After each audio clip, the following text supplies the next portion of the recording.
Heed well, listeners, for this world is darkness and pain. From the ice-capped mountains of Jotunheim to the untamed steppes in all their wild splendor. From shrouded Ophir, where dark creatures perform darker rites, to civilized lands like Argus and Zamar, where humans seek diversions, while their petty rulers wage endless war upon one another.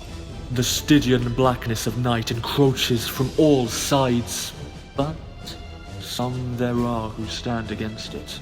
For revenge, for power, for bloodlust, or for principle. They bring their steel against this world. Throk of the wild barbarians, Arven of the Shadar Kai, Daro the Faceless One,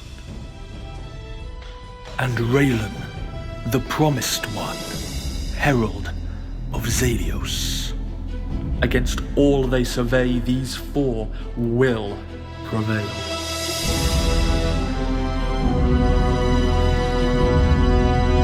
Or they will perish.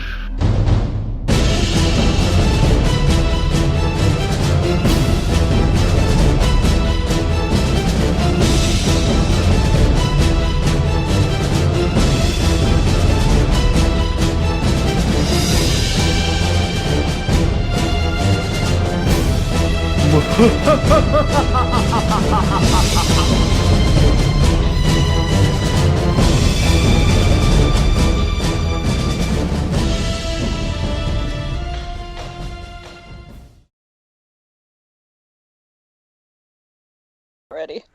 Hello and welcome to Shadows of Archonia, our weekly 5th edition Dungeons & Dragons live stream game. My name is Steve Boshear, and I will be your dungeon master for the evening. And I am Joshua, and I will be playing Throk, the Urman Storm Herald Barbarian / Champion Fighter. And I'm Alan. I will be playing Zaylin, Azamar Death Touch Sorcerer / Warlock / used to be Raylan / used to be Zalios / the Chaos Lord / Carolynn. Your turn. Carolynn playing Arven, the Shadar Kai, Circle of Twilight Dread. Sounded like a murder with all those slashes. I mean, Serial killer. Did you see the first 5 episodes of this campaign? I missed a couple of them. Yeah, in fact. True. Yeah. I'm Matt, and I'm playing Daro, the Changeling Rogue. Shadow Rogue, I should say. Vengeance Paladin combo. So if you know D&D, but you didn't recognize all those races and subclasses, or you got lost with Alan's character altogether, then you should know that in this game we make heavy use of the Dark Arts Player's Companion. It's a third-party 5th edition supplement created by Gentleman 3000. It is a great free supplement it's available online, containing new character races, new subclasses for every class in the game, new spells, including a new spellcasting mechanic called Hemomancy. I'm a big fan. I never keep that a secret. And even new monsters there to throw at your players, which I've noticed is not always bad. I got corrected, but most of the time are really bad. All of which have a dark and evil bent. The creator, Gentleman 3000, Ghost has is not evil. Well, that's fine most. Literally the only thing so far that makes it not most. I mean, not all. Anyway, yeah, so Gentleman 3000, check him out. Patreon page, because he releases other homebrew stuff, as well as this amazing book. Check it out. Check it out. And if you saw the intro, which I hope we can get an update before we actually meet each other again in 100 years from now. You know what? That's a good target date for me. Whatever date that's going to be, that's a reasonable amount of time for me to do it. I might donate to J-Man himself just to make new music for the new intro. No, I'll tell you Just to- what. I'm gonna be honest with you. There's one shot that's holding me up. There's one shot I've been trying to render, and it's the first one I want to do. The rest are gonna be way easier, but this one is just taxing the crap out of my hardware, and I can't get it rendered. I'm working on it for right, literally a year. Wow. Wow. Oh my God, it's been that long. Yeah. Well, if you want to check out more of J-Man's music, go to his channel at OurMusicBox, and he has a donation link in there too, so you should definitely spot him a little bit. And I miss him. We haven't seen him in a long time. Yeah, that's true. The voice you heard in the intro is Alexander George M.S. We have not officially met him, but he has a great voice and lended it to us for the intro. All of the digital artwork in the intro is by myself, as well as the character art behind our players right now. That is digital 3D artwork, and I do take commissions, so if you'd like your character or party rendered in my style, hit me up. You can find me on Facebook, Twitter, or Instagram as Mighty Works Character Portraits, or somebody needs a silent keyboard. I've got one. Sorry. Anyway, ArtStation, you can find me under my real name, Steve Boshear. So yeah, if you want some art for your game, hit me up. I do special rates for groups, and that'll save you some money. I'm already not that expensive, so if you've looked at other artists, I might be less expensive than some of the ones you've seen. I guess it's my turn. Yeah. Yay! If you like our stream and you want to hang out with the boys and sometimes me. Mostly her. Thank you for Really representing. me? Mostly her. Me like once every couple of months. You're in there more than Matt. Yeah, fair. And me. So yeah, you should come join our Discord. So whether you're watching on Twitch tonight, right now, as we're streaming, right now, or YouTube, sometime down the line, you should definitely check out the link below the video. Down below the video. Click it, and then join our Discord. We will all love you. Do it. Do it. Do it. Do it now! We need one of those animations of like a hand going up and clicking on the button. Oh God, no. Let's not. We are not influencers yet. Also, we do have a YouTube channel, which you should go look at. It has all of our older episodes on there. And it also has the episodes when we were actually sitting together with each other.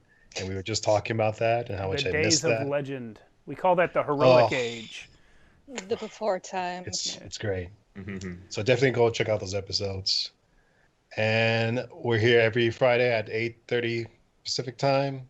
And Shadows of Archonia on Twitch. Yeah. Hey, your video's glitching out there, Alan. Yep. Yeah. That's good. I want it to be like that. Okay, good. Yeah, Lies. that's production value. That's on purpose. We are. What was I going to say? Yeah, we've got a full chat tonight. I see Joker. I see Canuck. I see Welcome, Cody. Rev I see Yeti 403. 099. Wow. Yeah, I see a lot of people. Welcome, first timers.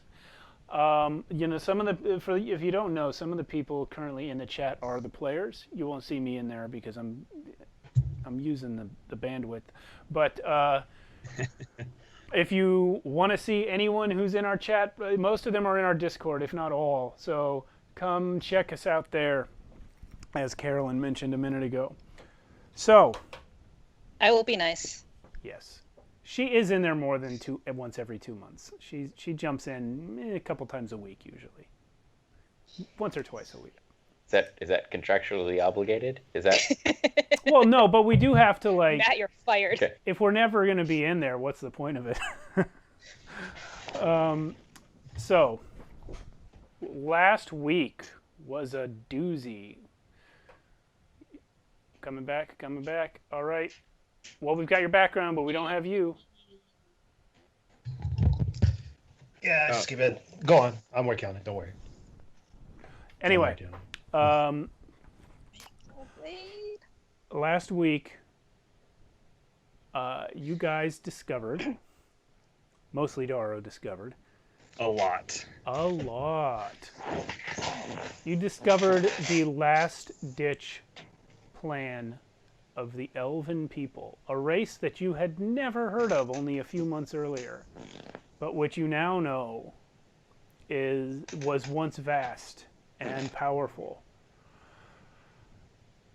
And their last-ditch effort to preserve their species worked, thanks to Daro and your new friends Xanthelum, the Queen of the Dryads, and Tychus, the King of the Gnomes. And also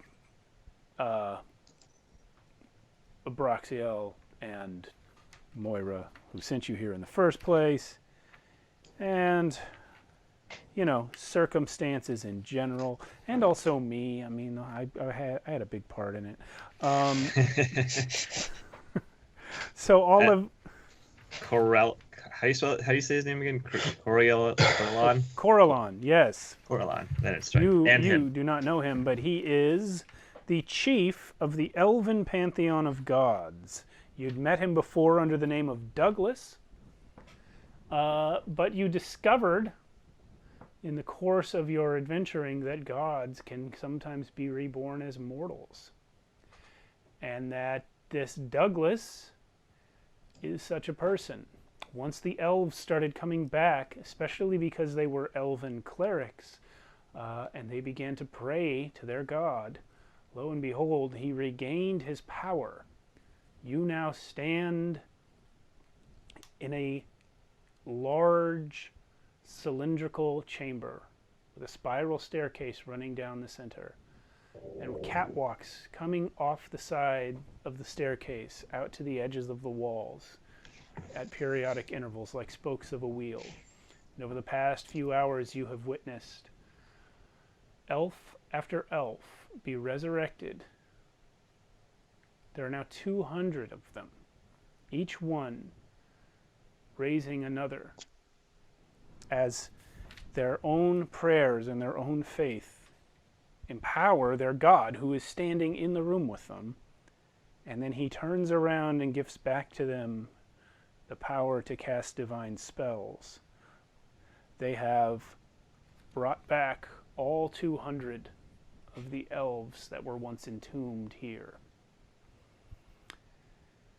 Abraxiel and Moira Smoothskin are here with you.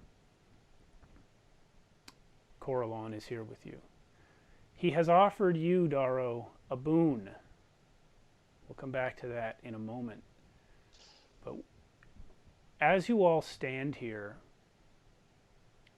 you are struck by the sensation of power and life. It seems to emanate from this place in a way that it did not when you first arrived.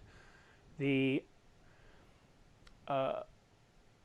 solemnity and the inherent sanctity that you could feel in the air when you entered this place it's still there, but it has been suffused by this sense of life, very similar to that which you experienced when you first came to the Feywild.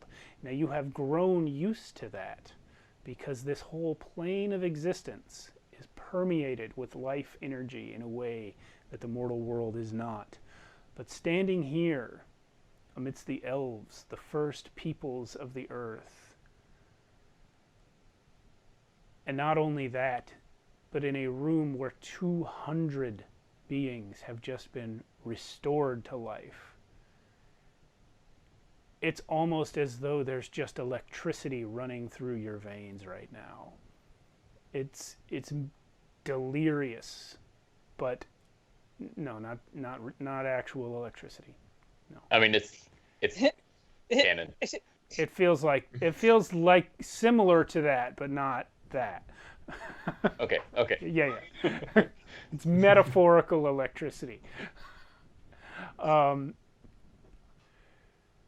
So, yeah, as I mentioned last week, the whole place is of highly polished stone, and with all the magical energy flowing around, it's just really bright in here now. The elves are back, and they kind of have no idea what to do. In observation of the elves, you notice a number of things about them. Amongst the 200, there are male and female elves, and some that are of indeterminate gender at first glance. There are also clerical robes that differ from each other. They have a variety of different symbols on them, almost as though they are not all part of the same faith. Also, not all of the elves, much like humans, not all of the elves are the same skin tone. Some, in fact, have very light skin. Some have brown skin like the wood of a tree, and some have pitch black skin. But they all are behaving as though they are kin to one another. At this time, Abroxiel approaches Carolynn. It says, "Douglas, it seems like it is a bad idea for all of us to be here. This concentration of power in one place will not go unnoticed long."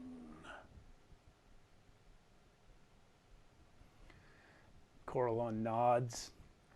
He says, "I see that I have missed much. There's much that is different about the world." And Abroxiel will reply, "I must leave. There are many in this multiverse who keep tabs on my location. If I tarry much longer, they will find me. But before I go, you should know Achun has entered the Feywild." And then he reaches out, tears a hole in reality with his finger, steps through, then leans back and shoots a tendril of blood out of his arm, which wraps around Moira's smooth skin while she's in the middle of a conversation with one of the elves and just yanks her through the portal. And on her way, she says, "You could have just told me!" And then it closes up. Who the hell? Yeah. So he just basically said he led the enemies here. No, he didn't say that. He said that the enemies. He said that the enemies would find them. By Abroxiel leaving, he makes it slightly harder, because that's a whole lot of cosmic power that's not in the same place as Carolynn right now. Got it.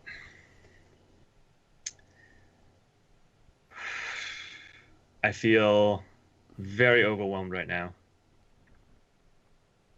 Definitely feel some kinship to these people. A little responsible for them. But I'm no leader. I can't do anything for these people. They are... I'm speaking to Carolynn. Or Carolynn. Yeah, you got it. He says, Carolynn. "Do not worry. I do not think that this room lacks for leadership. Indeed, many of these people were the high clerics of their orders in their day. They, if anything, have too many leaders already.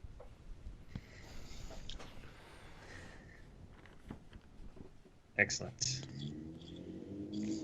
If you feel kinship, then I would suggest that you spend time with them. But perhaps that is not your way.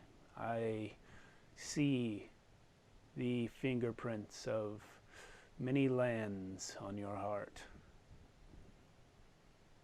Have definitely traveled.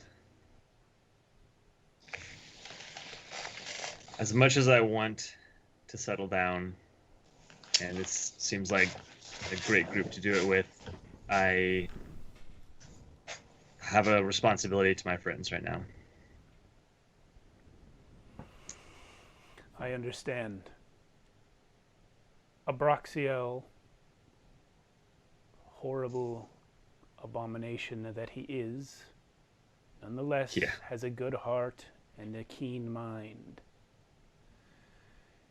He is correct that I should not stay here. I also cannot return to the astral realm, for the other gods would detect me immediately, and I am not powerful enough to fight them yet. I will have to find some other place to put myself for a while. We do have a cloud castle. It's currently not in the clouds, but with some repairs possibly, it could be a safe place for you. He looks at you and tilts his head. Assuming Throck allows you. As though he's like reading or something. And then he says, well, the mortal plane is as good a place as any. The plane of dreams seems to still be in there, some sort of shape. I could perhaps go there. The Shadowfell has collapsed, but no more than this place.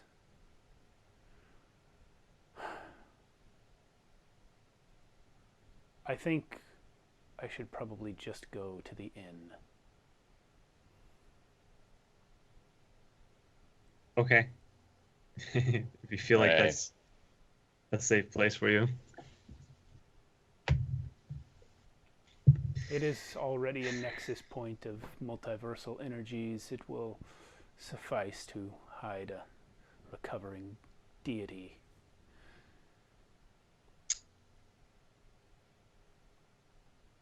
Yeah. He runs his eyes across the three of you, Avin, Darrow, and Throck. He says, remind me to thank your benefactors.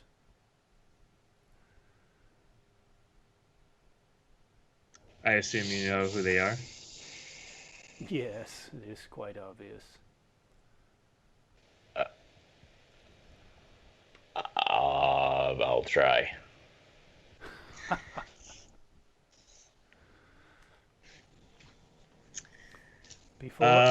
Before I go, have you thought any more of the reward I offered? Yeah, about that. Give me 1 minute, and I'm gonna turn around and kind of huddle the three of you guys together with me. There's so much that I want.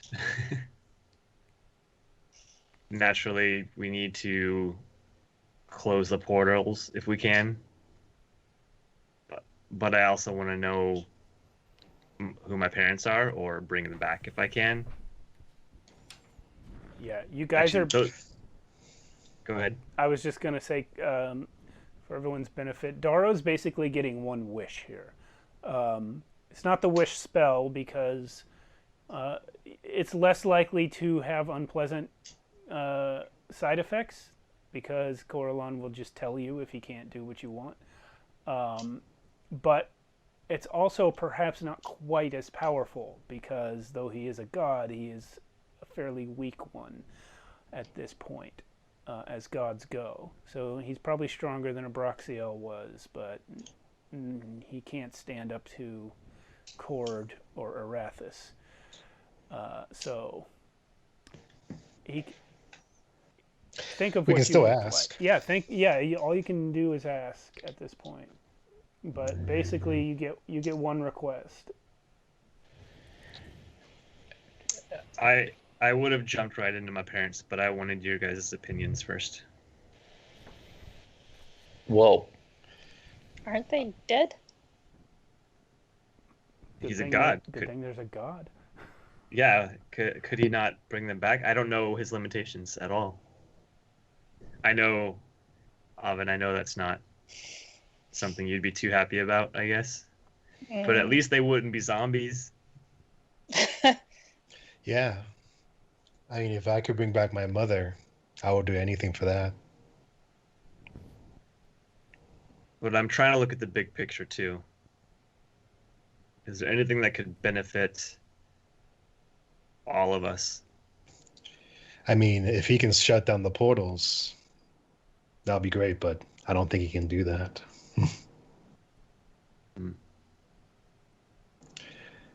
How do you know that meeting your parents would not be beneficial to all of us? I don't. As far as I know, they're regular people.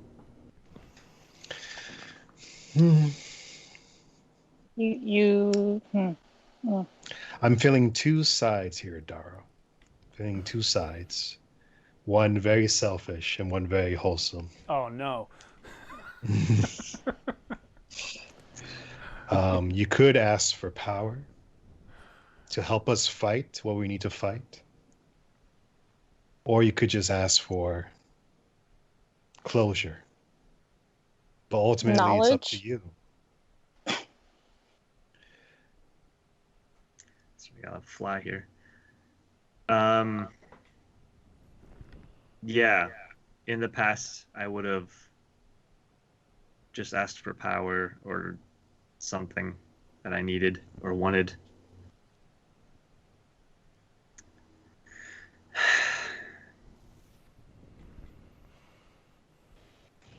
It's up to you, my friend. I mean,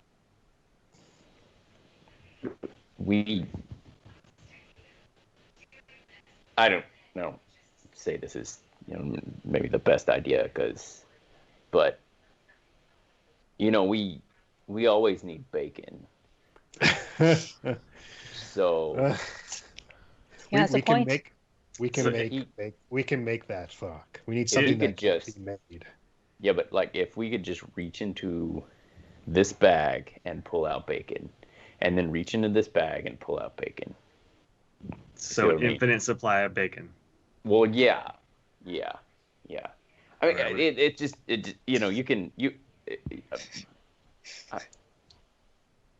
you may have better ideas. Maybe you can ask the person how we can shut off these portals. Maybe there's a way that we haven't discovered. That's a good idea. Maybe knowledge is better here, but Okay. All right. I'll start with a big question, and then I'll go down from there. okay. And I'm gonna turn back around to Carolynn. I want to say Carolynn so bad it's really hard to Do it. Do it. You mess up names all the time on this out of channel. character. All right, Carolynn. I don't know the extent of your power right now. I can't imagine it's that epic with only 200 followers. That just woke up.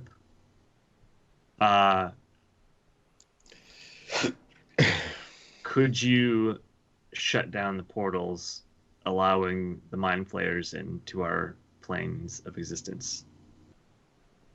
Is that within your capability?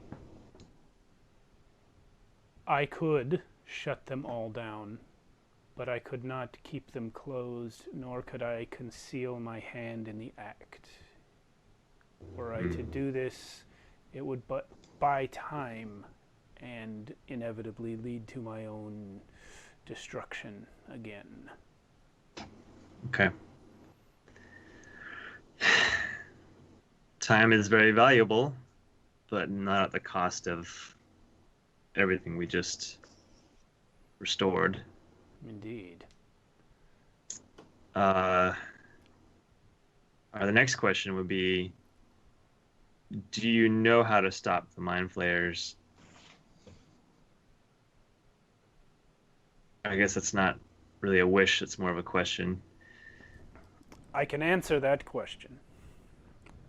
It will not be your boon, for it is to the benefit of all that you know the answer, that as many as possible know the answer. The Illithids, as they call themselves, are not native to the mortal realm, nor to the Feywild, nor the Shadowfell. In fact, they do not come from anywhere within the multiverse as we know it.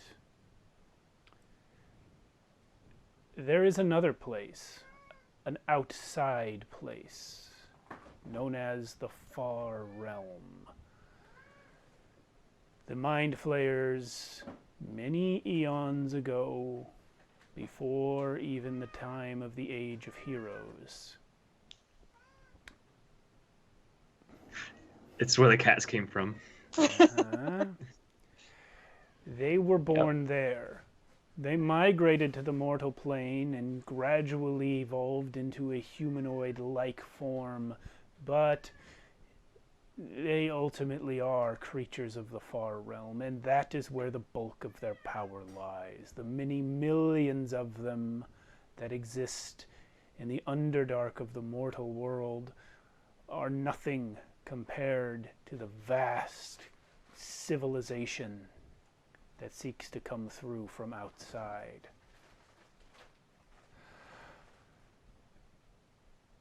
If you wish to stop them, it is as simple as restoring balance to the multiverse. It is the weakened state of existence itself that allows them to come through at such a rate. Crossing from the Far Realm into our multiverse is not a simple matter, but it is easier when this place is not working properly. If we can fix reality, then we will only have to deal with the ones who are already here.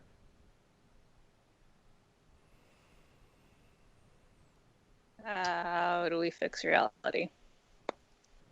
It is off balance. We must bring back the rest of the Seldarine and those gods who were slain in the war so long ago. I know that you have spoken with at least one other of us, not of the Seldarine, but of the halflings. Yandala, queen of the halfling pantheon. She walks the mortal world, though she barely remembers her power. The rest of us must be found. The elves here with me can help me find the rest of the Seldarine, for they know how to pray to all of us. But there are no halflings in the world. I know not the best way to empower Yandala or find any of the others. You, Achun Ra, you bear a powerful symbol, and I smell upon you the hand of one who was once my friend. A human god, Palor of the sun. You wield his power. He must exist somewhere. If you can teach others to worship him, he will gain back what he lost. This must be done. We must bring back all the lost gods and give them their peoples back in order to fight. How many total are there? Hundreds. But we need not bring them all back at once. In the war, many of the evil gods were slain as well. Only a handful survive. If we can restore the Seldarine, that will be a good foothold.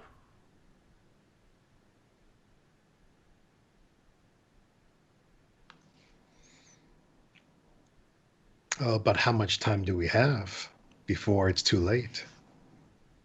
With each of us that is restored, the universe comes slightly back into alignment. By restoring my people, and thus me, you have already bought more time than you had.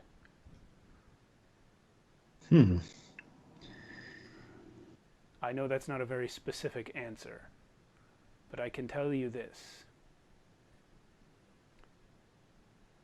The seers, the diviners, the prophets of this world stopped seeing and divining only recently, because the end was upon us and there was nothing else to see.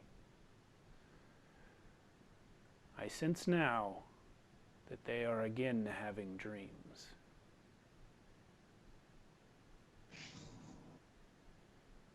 It's a good step in the right direction. I agree. Are we allowed to worship two gods? Or Yep. is every mortal stuck to one? Many mortals worship two gods. Is nobody stopping you from doing it? Many of these, my children here, chiefly worship other members of the Seldarine. In fact, this is why they were chosen.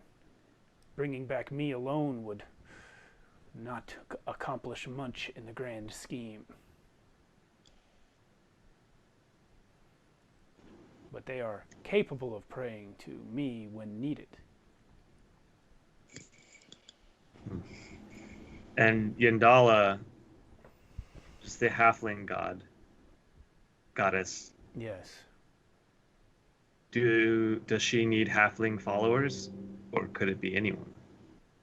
Well, as I believe you have learned through the actions of your friend Throck and his people, as long as a god has worshippers, the god has powers. Grumsh was once a worshipper, the god of a race that died along with my people. The orcs were a great enemy of goodly races such as elves and men and halflings and dwarves for many thousands of years. But in the Second Age, when the empire of the Archons conquered the world and brought peace and justice everywhere, the orcs were valued citizens working alongside the rest of the mortal people. In fact, many orcs gave their lives to make this place possible. Their names are enshrined above. But their original god was Grumsh, whom you, I have heard, helped slay. This is good news.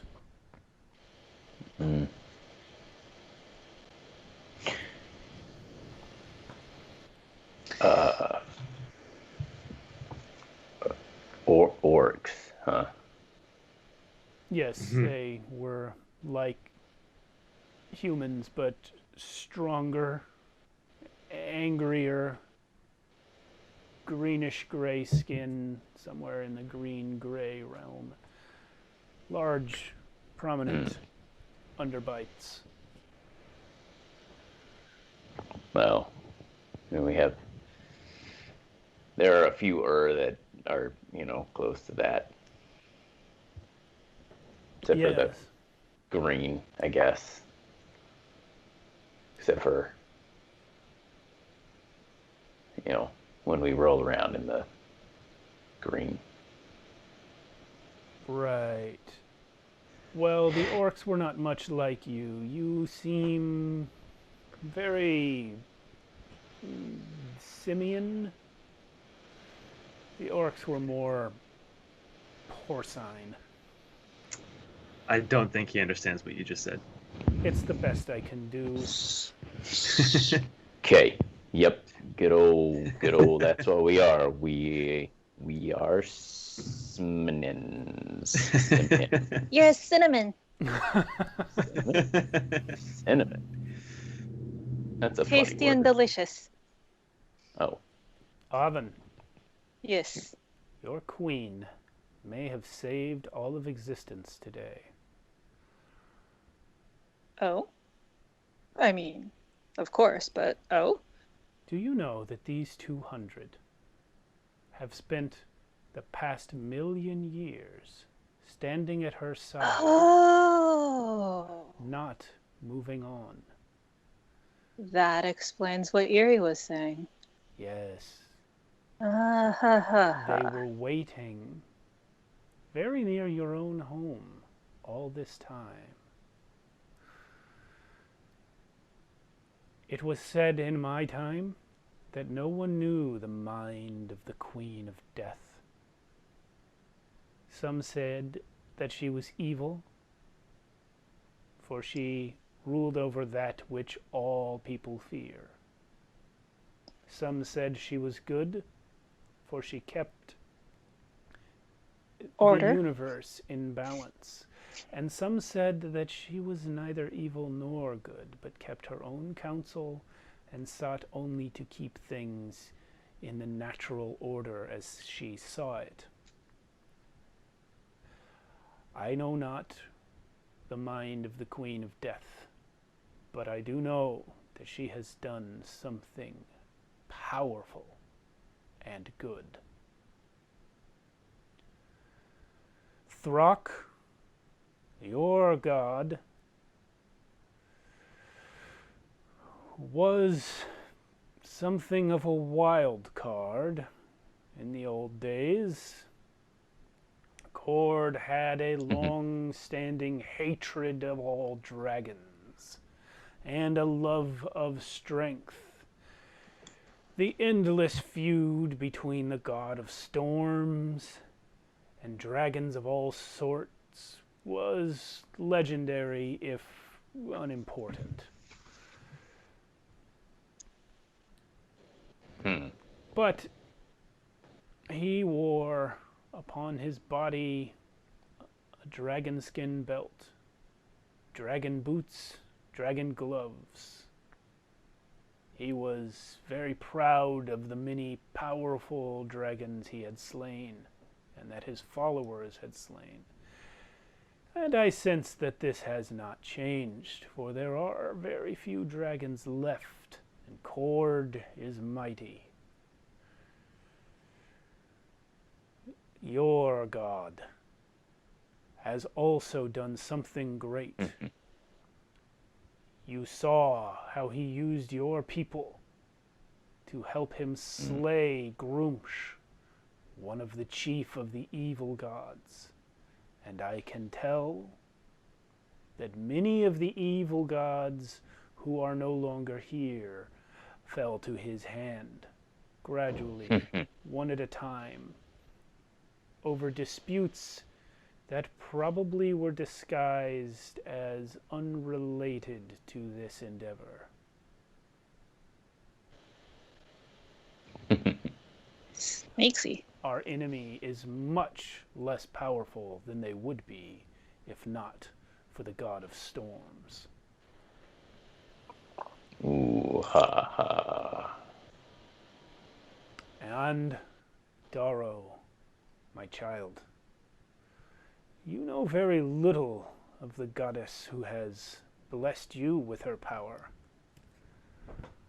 I Very little. believe that she chose you for no other reason than your proximity to Achun Ra. But you have proven worthy of her power, for despite your upbringing and your nature, you have sought for many years to restore order where there is chaos. Even before you met Achun Ra, you tried to restore freedom of worship to Argus. Now, I imagine Arathis has mixed feelings about this, as Argus was the place where she was the requirement. But allowing people to worship other gods in Argus would be crucial to our endeavor as well.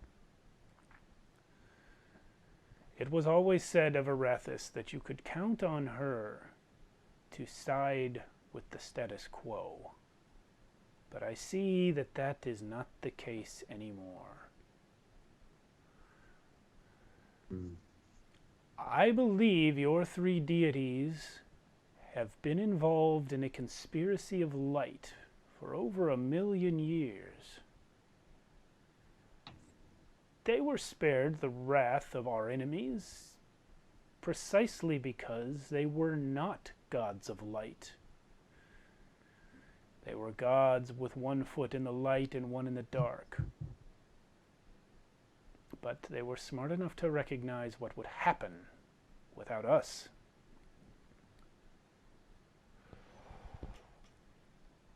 I am most impressed with them, for they do not get along. But they have made it work, and they have kept it secret. We must not let all of their risk and sacrifice be in vain.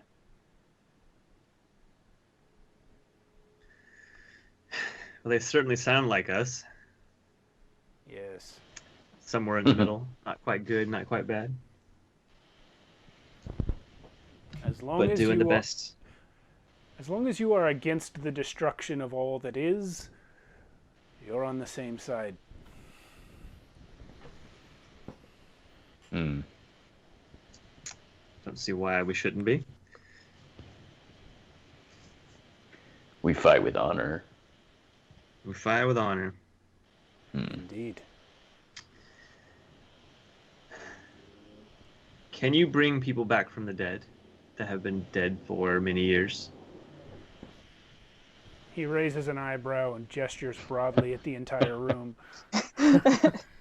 People that weren't stored in the Shadowfell in order to intentionally be brought back from the dead?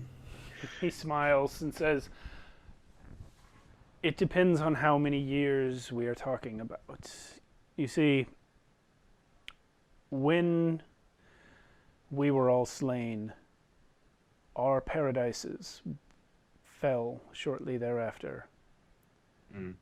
In the time before, when a mortal would die and move on, they would go to their reward based upon the god they had chosen to serve. But all of those realms collapsed when their gods died. People from then might not exist anymore." What about 30 years ago? I can probably work that out.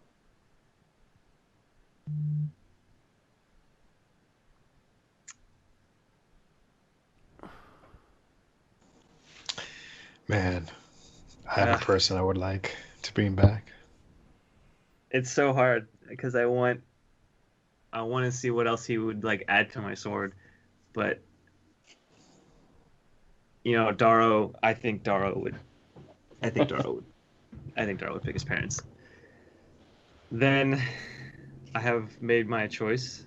I would very much like to see my parents alive again.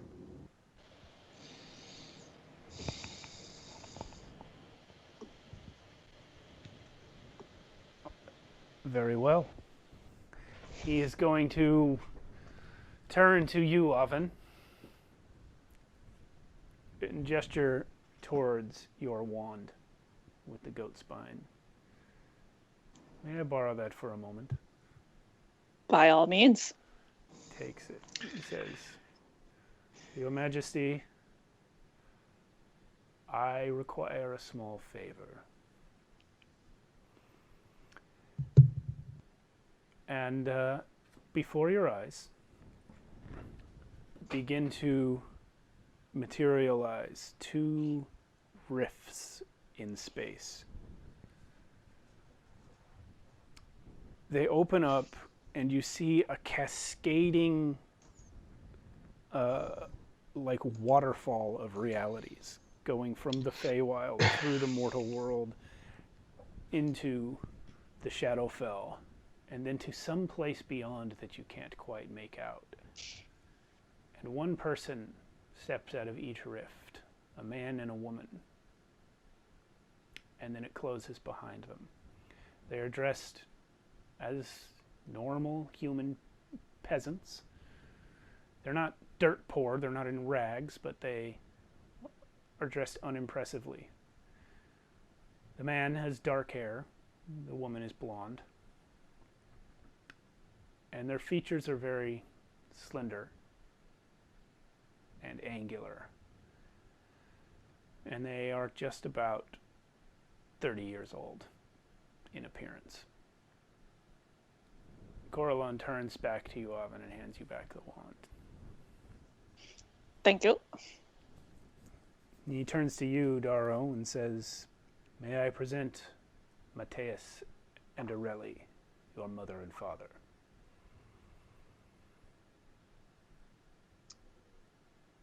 I freeze. I conjure up a tissue. No, I'm kidding. You're currently in your true form, is that right?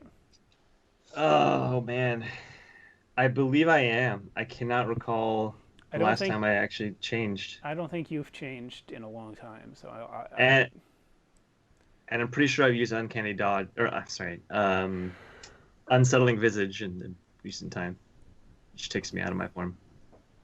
No, it doesn't. Only for a brief second. Oh well, either way. But okay, so they're here. Matthias says, "Is that you?" Go ahead. I'm gonna take off my hood. They are somewhat taken aback at the ears. I completely forget about the ears and just kind of like step forward toward them. Father? Mother? Antoli, you are grown. Antoli? Was that what you called me? Well, that is your name. I did not know this. I go by Darrow now. Darrow? Where did you get that name? I'm not sure, actually. Possibly a mentor of mine. The faceless one, Dox. He came for you. Yes. He must have named you something other than what we called you for your own protection. This was wise.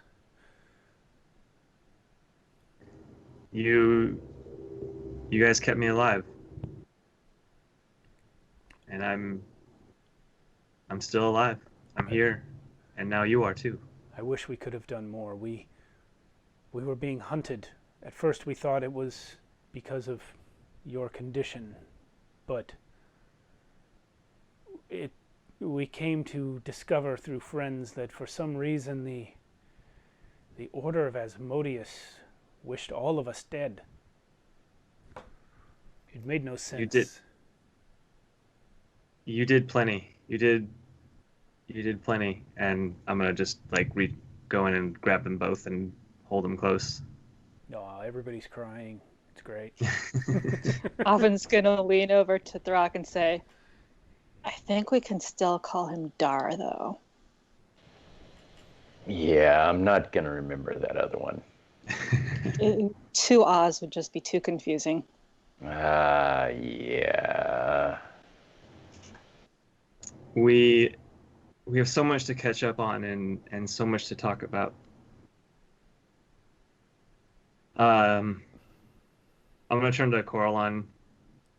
Thank you. And I have one more favor to ask.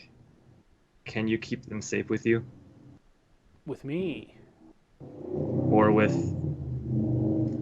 the elves? Wherever they're the safest? They will be safest with me. Fear not. No one shall harm your parents unless they first slay a god.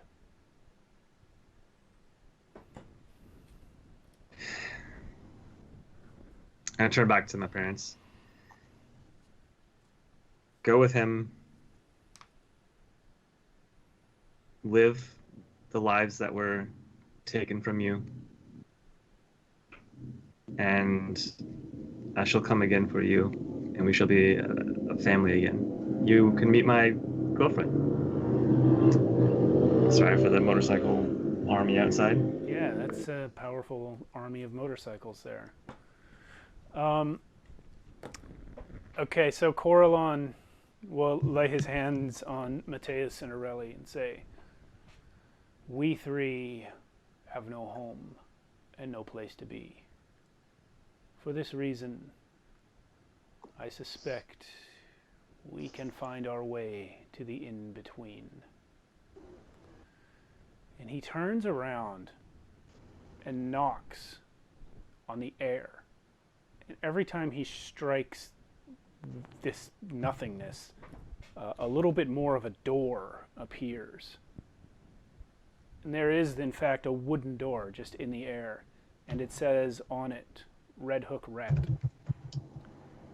And then he opens it, and beyond the door is an empty common room of a very large inn with a strange-looking, heavy-set man behind the counter wiping a glass. Carolynn says, "Ah, Balgrazar, it has been a long time." And the three of them step in, the door closes and vanishes. Wow. There's nothing there. It's gone. It doesn't work. It's worth a try. Zalios kind of goes in back of Daro and gives him like a pound on the shoulder. You feel better? I do. I know it wasn't something to help us towards the end goal here, but it's something that I've been missing my whole life. I'm going to go ahead and give all four of you an inspiration point for that. Because, I mean, this dude could have picked, like, levels. He could have picked... He could have picked magic items. But he went in character. and that's worth inspiration. It's tough being a role player sometimes. Yeah. Yeah. He could have picked a gun. Yeah. I don't think he knows what a gun is. A deck of many things. Tychus has one. That's true. So he's seen one, but he's never even seen it fired. No, he's never seen it fired. He doesn't know what it does or what it's called. Yeah.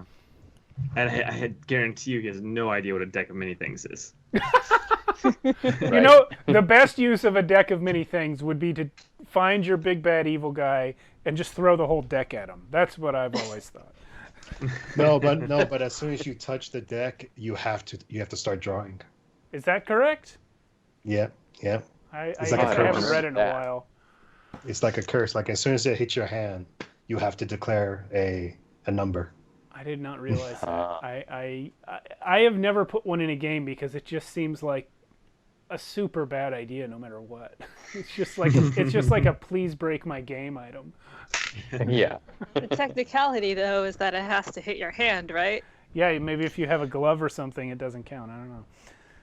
We Or would like rule that. pick it up with something else. I've got a couple of scythes that we could. There's no deck. It's a moot point. Just saying. All you got is a couple of parents that didn't even stay here. Wow. Yeah. I like the rip infinite bacon in the chat. Sorry. That's Yeah. hilarious. Yeah. Wasted wish. Yeah. Chat, Actually. chat is killing it tonight, man. You guys, if you're watching on YouTube, you gotta come to Twitch next time. That's great. Yeah, it's fun. That actually on that though, Throck will go up to Dar and say, yeah, that was probably a smarter move. I don't think he could do the bacon thing anyway. Yeah, we didn't want to push our luck with Yeah, his power. Yeah. He said no too many times. That was good. Yep. Zaylan said, he goes up and he says, if I would have had that chance to see my mother again, I probably would have taken that chance, taken that wish too. Let's rescue another god. Maybe you'll get it. I don't know. That's not something. That's not my something. son. That's not something you get every day. Worshipping your son, Jack. daughter. The god will always be Jack to me. We should find Jack. Oh We yeah, should. we need to go find him. We need to do a lot of things. But for the first time in a long time, I feel like we have a direction and some hope.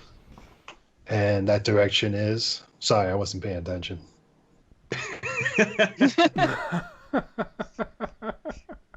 Yeah. Typical. Typical teenager.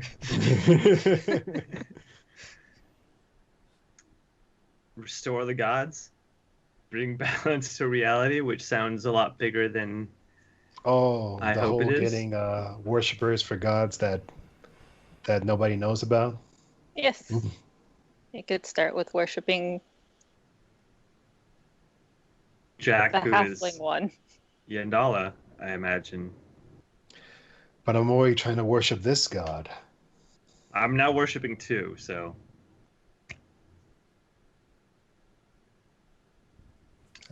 I have only so much time.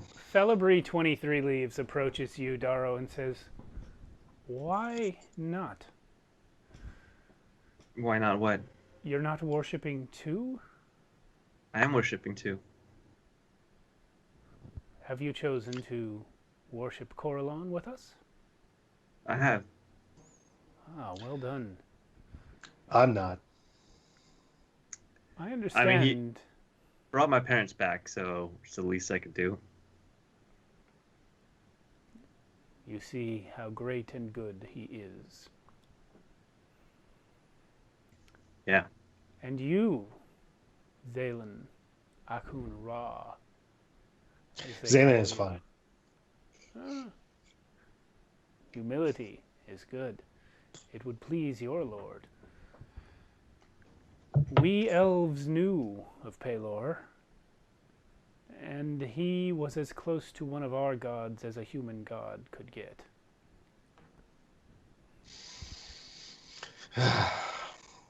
He's very weak right now. I've only seen him a couple times. So it would be nice if you could pray to him once in a while. From conversation with Carolynn, which is a phrase I never thought I would say, I believe that Pelor actually is not right now. His power is housed in another being, someone upon whom he bestowed a great measure of it long ago. Something called Glabagul. Glabagul? What kind of name is that? That's where that came up. The name of a gelatinous cube that gained sentience. by Man, accident. that just sounds dumb.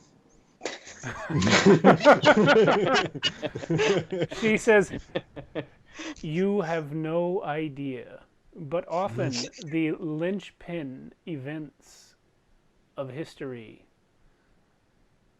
are silly accidents, like an ooze with no mind, gaining one through a surge of wild magic, and then being empowered by a sun god it knows nothing of, to become the last bastion of good and light in the metaphysical realm. Without Glabagul, these past million years, it is possible the mortal world would already have fallen. He was responsible for much of the balance that remains."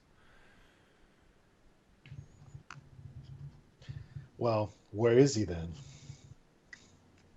That is hard to explain, but I believe you have seen him in a dream once or twice.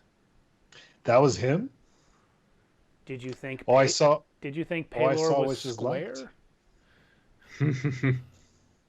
Well, Pelor may indeed walk somewhere, as Carolynn once did, but with only yourself and the dwarf to worship him, he will have far less power than Douglas.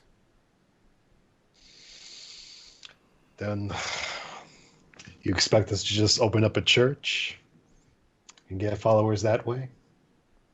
You do not even know the teachings of Pelor. Fortunately, we did not only entomb ourselves. We have a library. Library. And she points down with her staff, and a beam of light shoots down through the center of this cylindrical chamber that you've been in. And it's been so dark down below that you haven't really been able to see the bottom.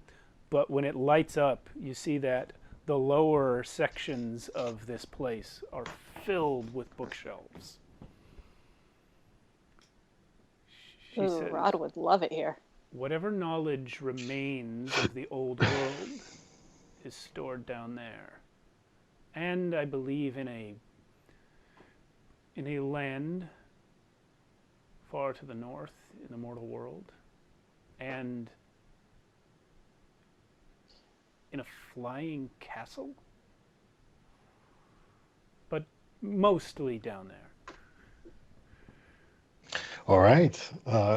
Zaylan just kind of just starts walking down. He wants to check out these books and get more of these teachings.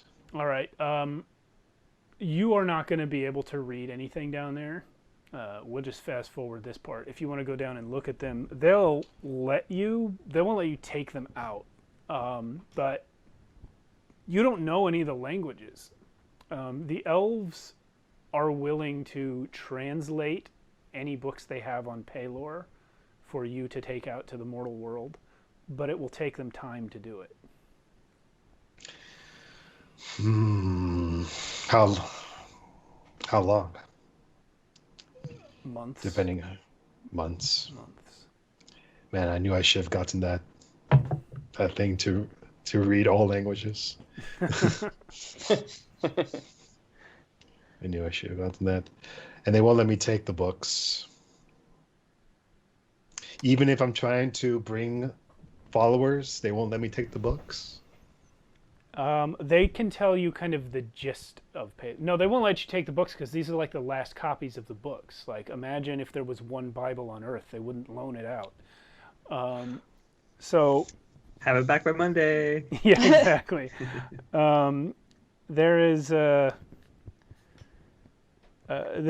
instead of letting you take the book or read the book, they will give you the gist of Pelor. He is the god of the sun, and he believes in light. His three main tenets are to alleviate suffering wherever you find it, bring his light into places of darkness by showing kindness, mercy, and compassion, and to be watchful against evil. That's the baseline overall thing of Paylor. If you want more details, you'll have to wait for the translation. Would I be able to make? This is a good opportunity. Would I be able to make my own teleport circle right here, so that I can come back here whenever I want and review the books? So you know the teleportation circle spell, but there are some mitigating factors here. One, it can only teleport you to the same plane of existence. So if you return to the mortal world, you won't be able to use that spell to get here. Two, if you put a permanent teleportation circle in the secret hiding place of the last elves, it's potentially very dangerous for them, because who knows who else might jump in. Yeah, but I'm the only one who knows. You would be the only one who knows the sequence. Yeah. But they are still not comfortable with it. You could put one outside, but at that point, like, you'd have to be back on the island anyway. Like, the Feywild is just one island at this point. And once you were in the Feywild, you have other means of traveling fast. It might be more beneficial, if you want to get back here quickly, to put your circle outside the horse trees in the mortal world.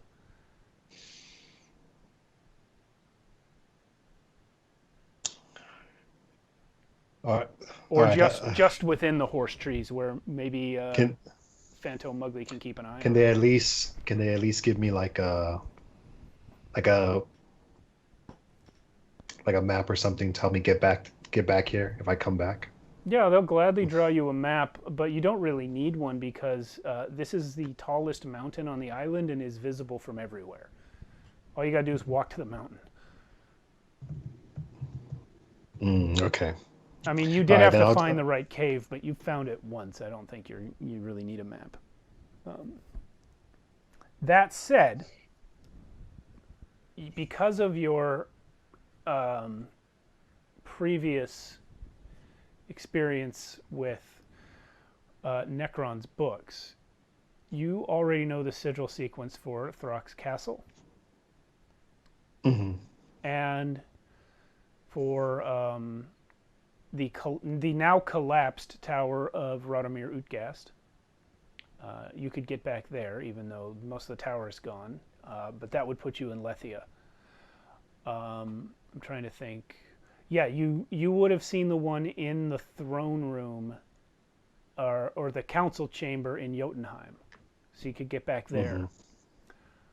Those are the only ones you have already seen, and I'm just going to say that because of the magical nature of learning the spell, that you remember the sigil sequences of those ones you saw earlier. And as I think I mentioned last time, the book that Necron left has others in it that you don't know where they go. But I'm going to have to get out of the Feywild anyway before I can even use those, right? Yeah. Yeah. Okay. All right. Well, Zaylen just jots down basic teachings. He actually asked them to like give him like a plain. I don't think they have like a plain book or anything, or like make him like a smaller one, and he can start writing down the teachings of Paylor in there. Great. So he's like making a makeshift first translated edition of Paylor. It's like a pocket. It's a pocket Bible. Yeah, pocket Bible. Yeah. There we go. Yeah. So Zaylen starts to make that and just puts the basic teachings and whatever you can learn right at this second, and then he'll say, "Okay, I'll come back later." While you are working, Felibri approaches each of you. I don't know where the rest of you are while Zaylen's doing that. But she brings with her 4 rings. She says, "You may notice that each of us wears one of these. There are certain types of magic that allow a deity or even a mortal to read another mortal's mind. And I have come to understand that the mind flayers, once a minor disturbance, have become a vast and powerful faction in the mortal world. We cannot allow you to leave here knowing what you know unless you are protected. And she's going to hand each of you a ring. As long as you wear this ring and remain attuned to it, you will be unreadable to the mind flayers. They will no longer know your location nor your thoughts. Oh, thank you. Will this also protect us from their psychic attacks? No. Now, Zaylin, you already are wearing the Amulet of Proof Against Detection and Location, which has a very similar, if not broader, application. So you kind of don't need the ring, but... I'll take one anyway. Yeah. Just in case. It's yours Just if in you case. It'll be a nice gift to Freya if I ever see her again. There you go. Solidarity, too. If you guys don't know who Freya is, you should check back like 40 episodes ago. Wow, it has been a long time, huh? Yeah. Sheesh. Good riddance. Could I'm we, ready for another go. what do you guys think about camping out? Will they let us camp in the temple? Well, here's the thing. They will. Dara, you haven't had a long rest since you got here, have you? No, I am. All right. Well, this is going to be a while later anyway, because Zaylin's been writing down books. So why don't you guys all take a long rest? Okay. We'll just call it one night that you've been in here. But at this point, one of the dryads comes running into the chamber, calling down to Xanthelum. My queen! Achun is here! Achun. She has found her way to the mountain! She is outside with her people! Should I know who this is? Brockshield just mentioned that name last night when he was here. But I think that's all we've heard of it.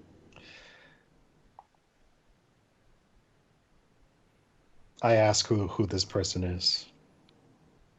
Felibri turns her head to you and says, Achun translates Queen of Chaos. Uh-oh. Uh-oh. We're going to go ahead and take our break right there. Good cliffhanger. Why?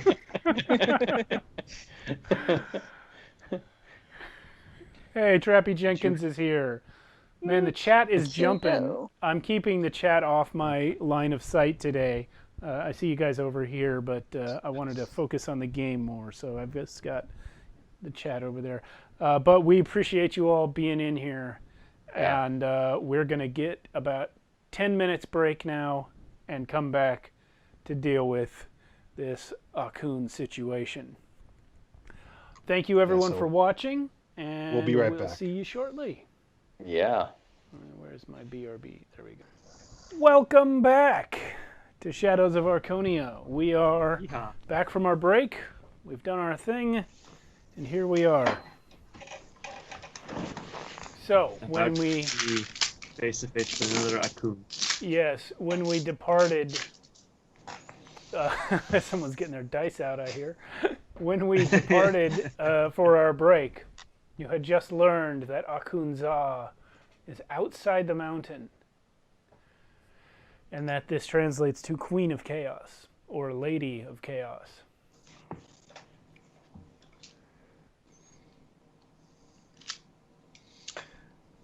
Everyone looks at you, Zaylin. Me too. Zaylin, he kind of looks puzzled for a moment, and then he looks at Daro and Glock. Says, You think it's who I think it is? Yeah. But why now? We haven't seen her in forever. Why at this moment? And why in the My guess Feywild? because she likes to ruin things. And how could she even know where we are? Maybe she's not here for us. That's the true. Dryad who ran in and gave the news said, the pixies were alerted when she came through from the outside. Many of her followers were slain so that she could get in. Apparently there are some sort of horrible beasts guarding the perimeter. She snuck past them while her people distracted them, and somehow also forced her way past the ghost of the trees and Primera herself. Yeah, she's been busy.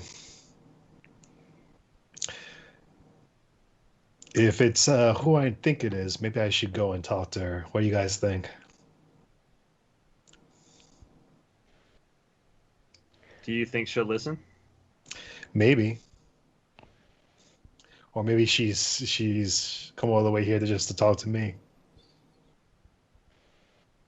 What?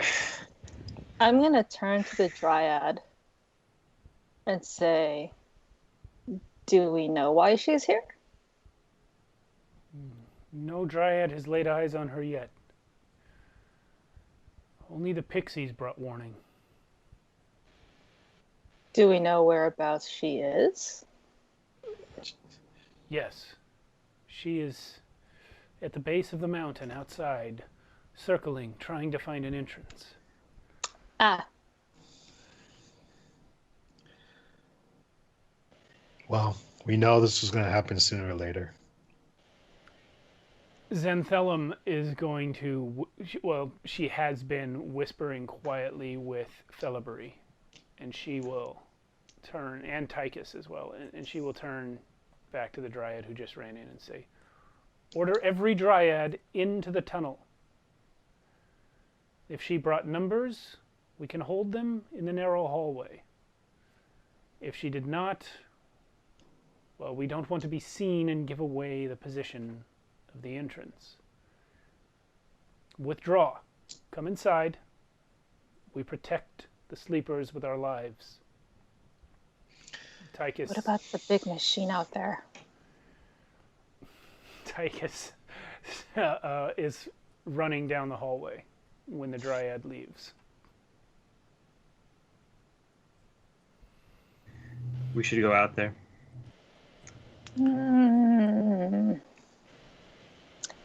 Try not to give away the position of this. If she is somehow tracking Zaylin, then we're giving away this location.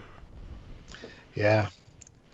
Oh wait, she can't. And yeah, there's no way she could be tracking me because I have this. So maybe she doesn't know I'm here. Unless there's some other way she could track me. Then she must already know the location of this place. Why else would she be here?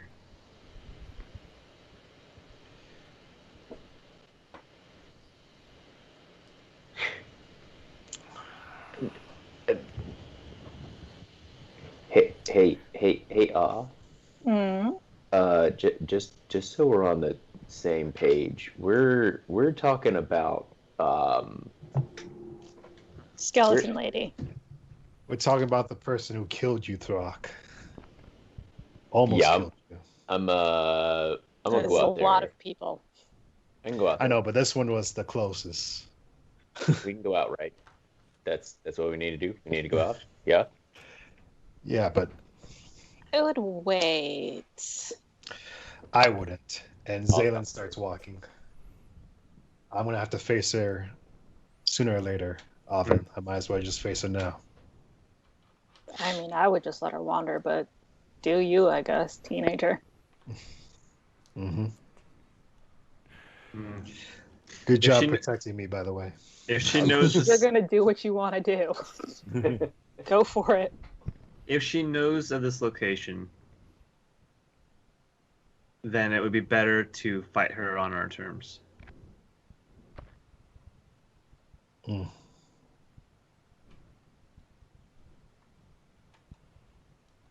And you think fighting her out in the open is... I don't know. How did she fight last time? She could have a completely new way of fighting now. It's been so long. She might have adapted. Did she do a lot of area damage, or like was she pretty She just- one-on-one? I don't remember, she did. actually. She did a lot of one-on-one and area damage. So She nearly killed Throck. cramped in a hallway doesn't seem like a good way to fight somebody who could do area damage. But we're stronger now. And yeah, I think we can take her. Or at least force her to stop. Or maybe she doesn't even want to fight. We should just go. We should see what the situation is. Why would I don't see why she wouldn't fight you. Yeah. We can take her. Okay, well the entrance to this tunnel, if I recall, is rather large. So maybe we could take up hiding positions in there, and if she passes us by, she passes us by.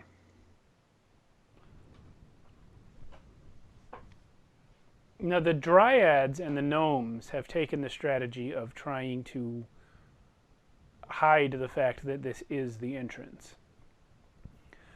And you are now being informed that if you plan to go out, you have to go out now, because they're going to close that door inside the cave that is invisible when it's closed. All right. Then let's go out and try to get in position somewhere and hide.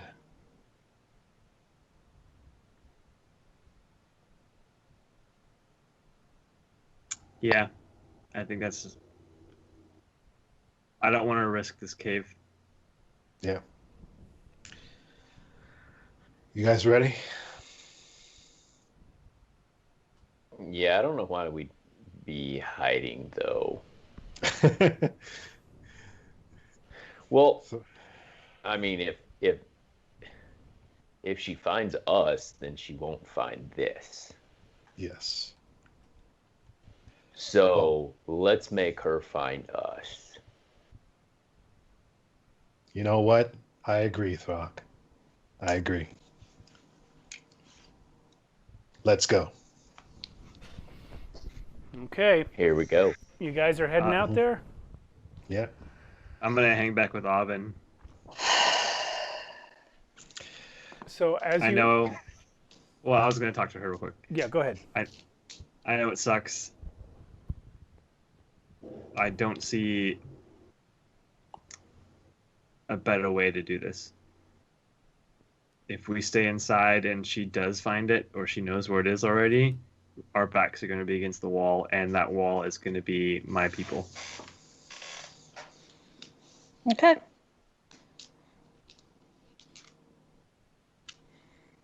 And who knows? Maybe we can talk this out.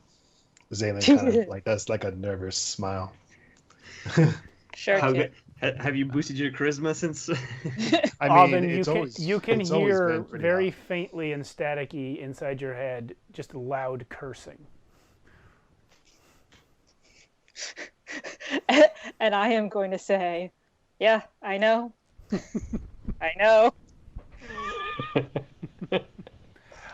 So as you guys pass through the door from the worked polished hallway into the natural cave that serves as the entryway. Tychus, along with a couple other gnomes, are running in. The great walking machine that brought you here is gone. And Tychus is... he sends his guys up the hallway a little bit, and he himself is closing the door. He says, "Heed, for 1,000,000 years, the only hope of the elves has lain in secrecy. We will not defend this place unless they have already found it. You may do as you like, but do not draw their attention to this cave. They were last seen to the west." Okay.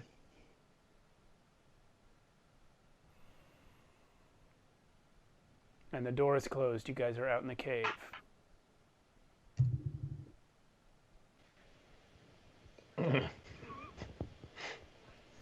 Okay, to the west we go. For the sake of not knowing when or where we're gonna come across this woman, I'm going to have my shadow already out, and he's gonna be sort of trailing us. Okie dokie. And I'm gonna call Ghost. Is Do you have a Ghost specific gonna call? be leading you to the side of you? What's he doing? To this side. What about Braun? Braun, I think. Send him ahead. Yeah. Good idea. Well, Braun does indeed fly ahead. Are you going to... Well, let me ask this. What are you going to do after you leave the cave, other than summon your various entities? Walk as far away from it as possible in a direction somewhere towards the west-ish. Okay. And I'm gonna use some time, not too much, but a little bit, to try to hide our tracks. It's okay, so you guys will go at a slower pace because of that. Go ahead and roll a nature check, Daro. Or survival, whatever's better. Checking. Definitely not nature. Actually, survival is more applicable here. Roll that one. Feels more right. It's not great. Oh, +4, 15. Okay. You hide the tracks pretty well, but it does slow down the group. Unless you guys want to not wait for Daro. But that would be counterproductive, because then you'd be leaving tracks faster than he could hide them. I don't hide all our tracks. I just hide like a good chunk of them to... We should probably double back at some point, looking like we've come out of the forest. Okay, so yes, we go slower. Okay. So once you are a good distance away, I assume that you would like to look through Braun's eyes and see what he sees? Correct. All right. So when you make contact with Braun, you understand from his nonverbal behavior that he has already seen the people you are looking for, and he will circle back to show you where they are. They are, from your current position now in the woods, they are about a mile to the northwest, much closer to the edge of the mountain than you now are, since you went down into the woods, which is south. So you can approach them from your current position. You will be coming southeast away from the mountain, from their southeast away from the mountain. So that as you planned, it will look as though you came out of the forest and not out of the mountain.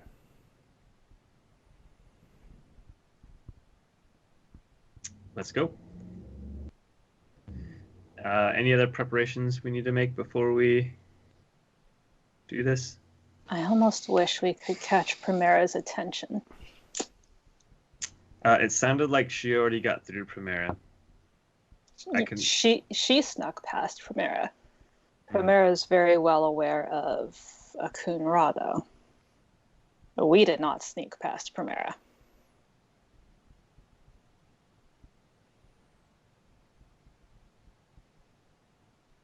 Do you know how to contact her? No. Well, then we can only hope that we make enough noise that she hears us. True.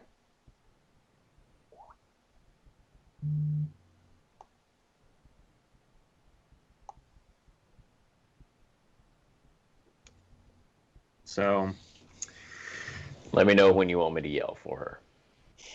for Primera, Sure. it's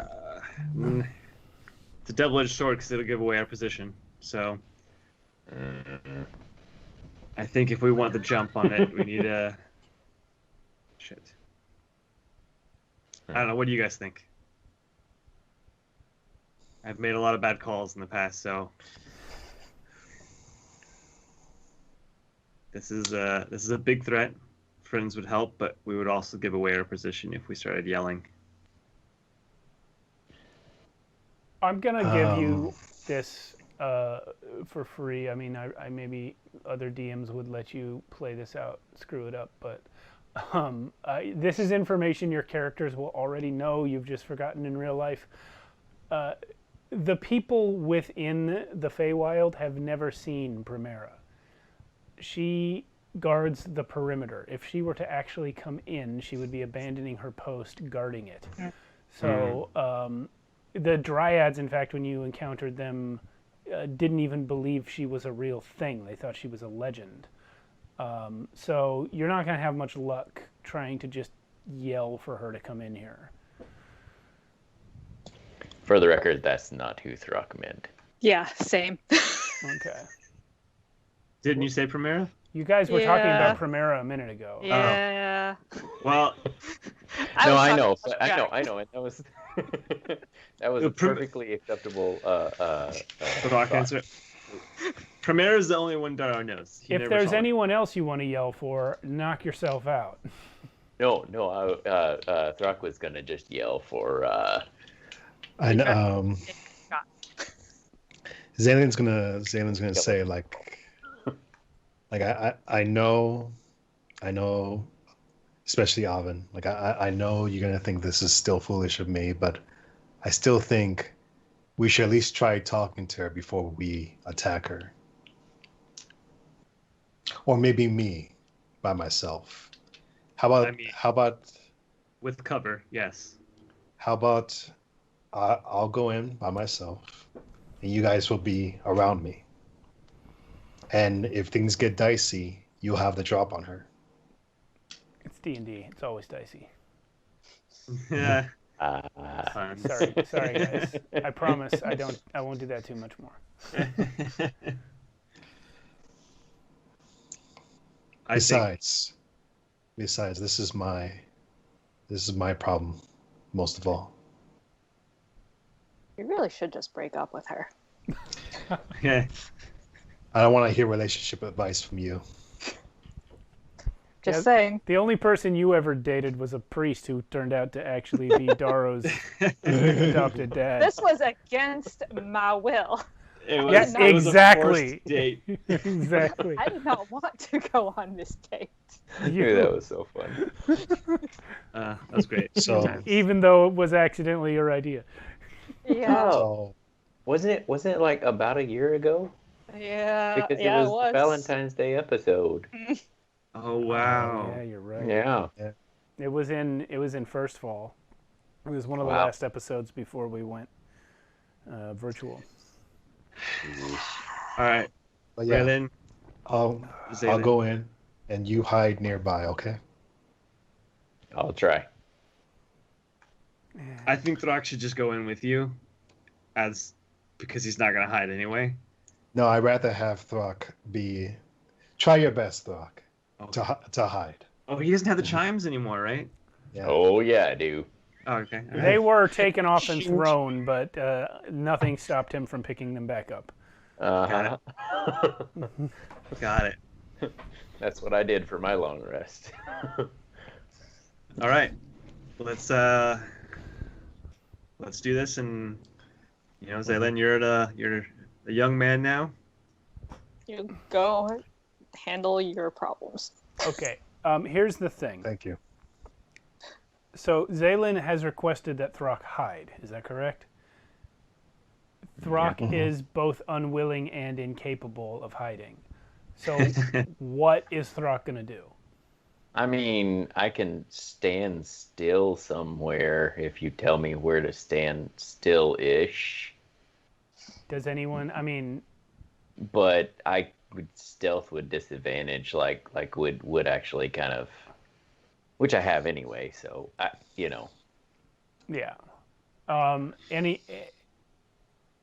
think we should There are head them off. three casters in the party.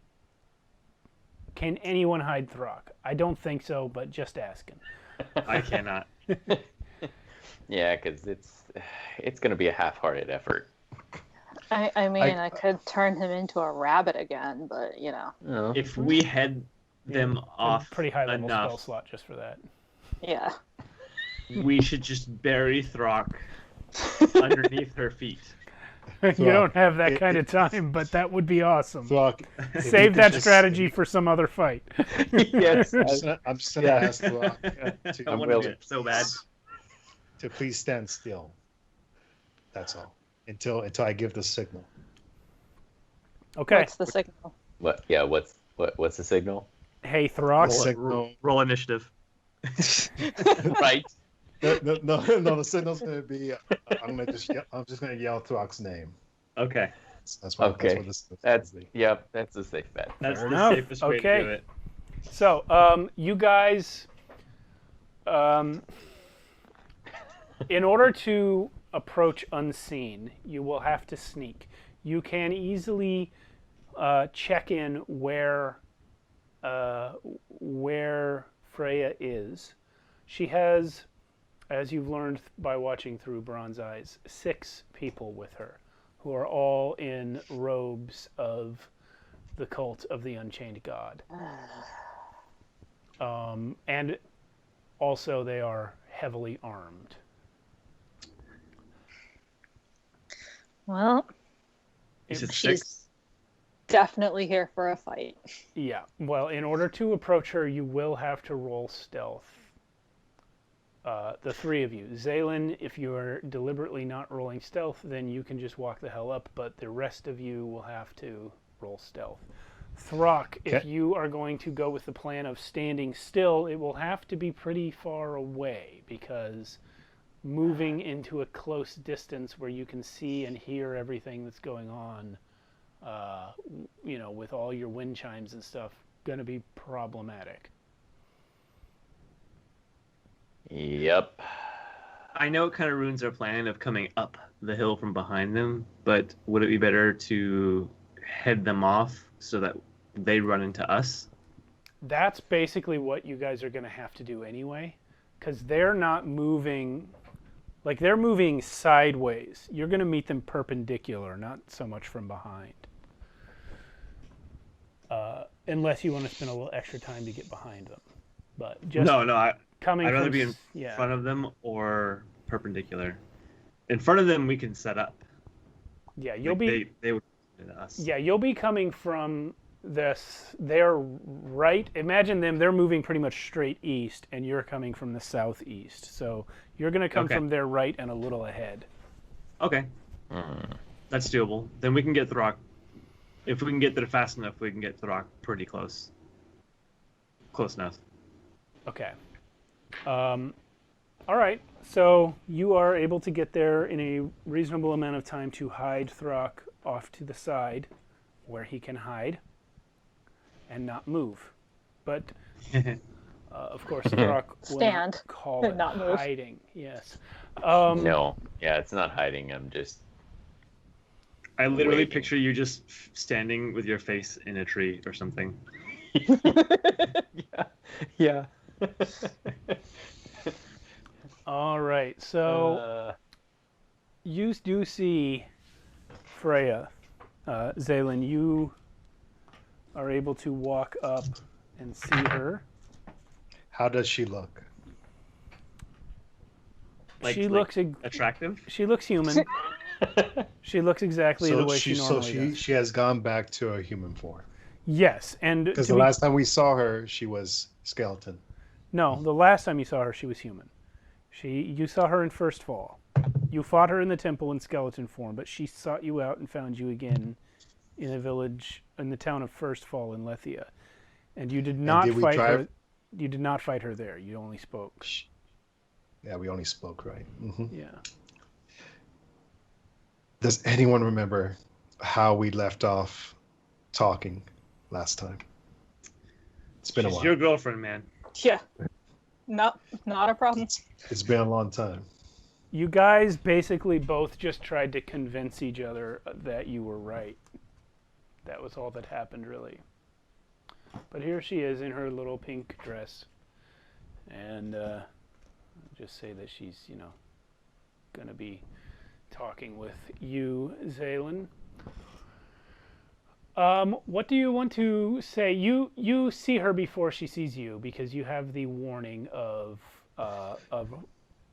Braun telling you exactly where they are through Avon's voice. So you have the opportunity to say something to her before she sees you. Well, as she's approaching, Zaylin just kind of does his best to look okay.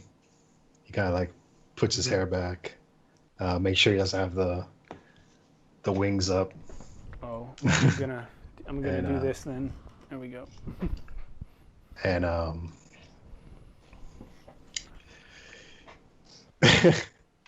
he, as they approach, he kind of just waves, and he goes, "Long time no see." She spins around from where she was walking eastward and looks at you and says, promised one. I have sought you a long time. It's actually Zaylin. I'm aware of your true name. Freya, how you been? It's been a while. What you been up to? You know what I have been up to. The same thing that we have both been up to all of our lives, though you have abandoned our quest. Abandoned? I've been on my quest. I've been doing this since I left the temple. I speak of our quest to bring the chained god to the mortal realm. That for which you were promised, Promise One. But that chained god, the temple's gone, Freya. Why do we need to bring back the chained god when there's not even a temple for him to come back to? The temple stands. It is true you murdered many of our friends and loved ones. But many others were out looking for you because of your escape. Look. It was self-defense, Freya. Can't you see? They killed my mother. Was I just supposed to let them do it? They killed your mother because she tried to take you out of the temple. Your mother was a traitor to our faith, Promised One. I know you loved her. I loved her too. But sometimes sacrifices must be made for the greater good. And I must tell you,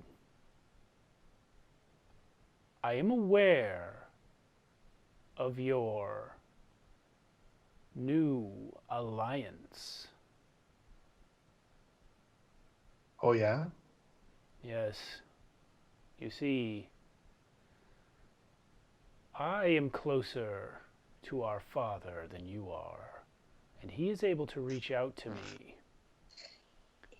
He has told me of your traitorous actions.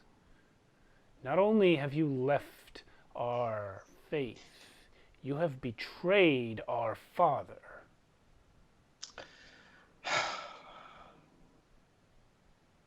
Freya, please. He is only trying to control you. He has succeeded. That's all he wants is control. He just wants to control us and to bring him back. Do you not understand? You never paid attention in class. I paid too much attention, Freya. Too much. You never paid attention to me or my feelings. Especially when I cried for weeks and weeks about my mother. Losing her.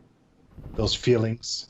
She when she took care of you, read you bedtime stories every night, took care of us, made you meals.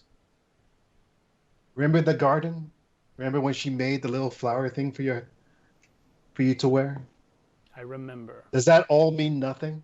And what of my mother, Zaylin?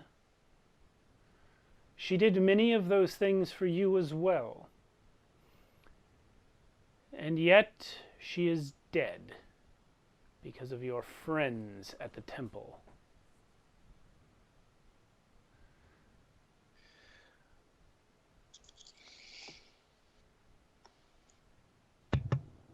Wait, sorry. Who was her mother? You don't Was know. I there for that? Yes, but you don't know who her mother was. One of the cultists who was killed. If she was killed, it was not by my hands or by my comrades' hands. It must have been by out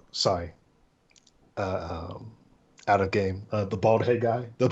I think he might actually say bald head guy. The bald man. Necron. No. When you were at the temple, you did not see Freya's mother. So, but she is now going to clarify.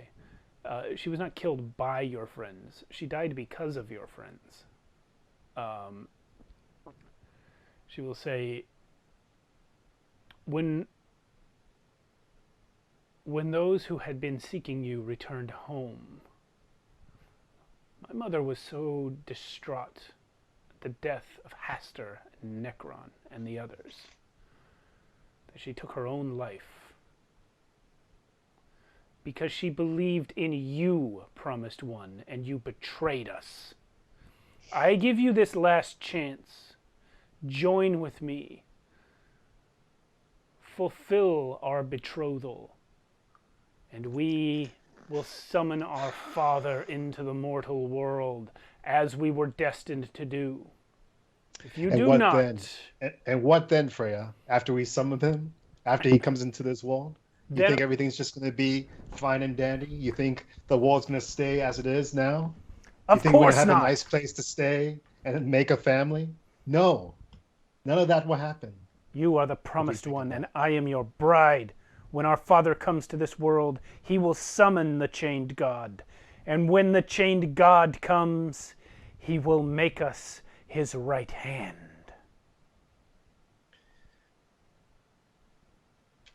This doesn't sound like the Freya I knew when I was young.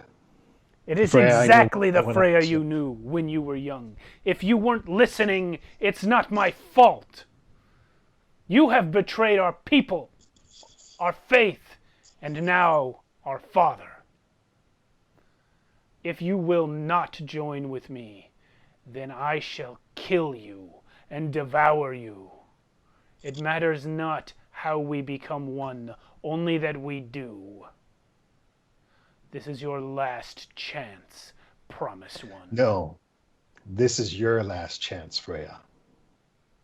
You have to see the light. And if you don't want to, then I'll have to show you by force. Roll for initiative. Well, I was just Not gonna even say, one persuasion check. I was just gonna say. You can finish your sentence, sure. Zaylin yells, "Throck." Oh, well, all right. Yeah, yep. Okay, let's get those checks. Daro, what's your initiative? I rolled stealth, but I hadn't rolled initiative yet. I'm gonna say because you guys got there ahead, the stealth just works. Oh, okay. Cool. Yeah, I did the same. 15 for me. Throck? 19. Ooh. Wow. Throck was Oven? ready for this one. 14. And Zaylen. I also rolled a 14. You two have a roll off, please.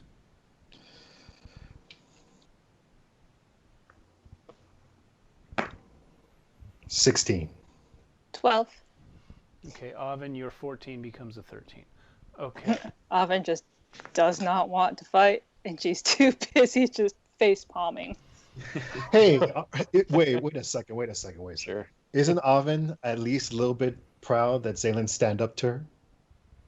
How would you know? Oven's hiding in the trees. It's a rhetorical question. He'll find out later. Yeah. So, the person whose turn is first is actually this guy, who is one of... I realize I picked all these miniatures that are all black because I wanted them to be kind of faceless, but they're just unpainted black miniatures. And that makes them hard to see on camera, but I'm going to move the camera a little bit closer to them. Whoa. I know, that's very tricky. That's very tricky. There we go. That's all right. Anyway, this guy goes first. He's going to run up a little bit, and I realize you can't see. Oh, whoa, I got to turn this off. Hold on a second. Yeah. I got a bad image on there. That's the one. Go away, you. Go away, you. Wait. You should get rid of the background too when we're looking down like this, I guess. Yeah, there's no reason not to. We'll see a little bit off the board, but What I'll actually do is turn this down a bit. oh yeah. Oh, there we go. Nice. All right, there we go. It's so smooth. Okay, So the girl. yeah, Raylan's here. Okay, and the girl up front is. This Okay, is yeah. Freya, and this is, but it's not Freya's turn. It is this other guy's turn that is with her. He is going to run up and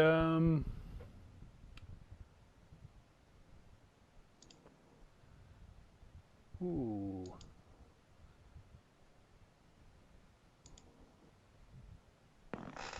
Yep, he's going to Ray of Frost you, Zaylen. Is that a spell? It is indeed. It's a cantrip. Counterspell. Anybody know if counterspell works on cantrips? I think it does. It does. Probably automatically. It's a Yep. 0 level spell. Yeah. So yeah. Yep. All right. So he's wasted his action. He runs up and points at you, and you counterspell him. And there you go. It just goes. "Bleed." Yeah. Nice. And now all these other guys are gonna rush you. Because Oh, shit, they Freya all has get to go. yelled out, "Kill him!" And they all are gonna get right up to your face. And they're going to try and kill you, Zaylen. Jesus. I know. That's what he is in terms of his cult.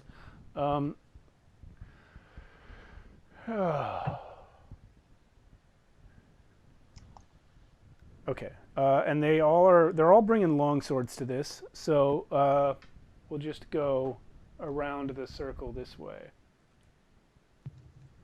Oof. Why is it stuck there? Oh, I see.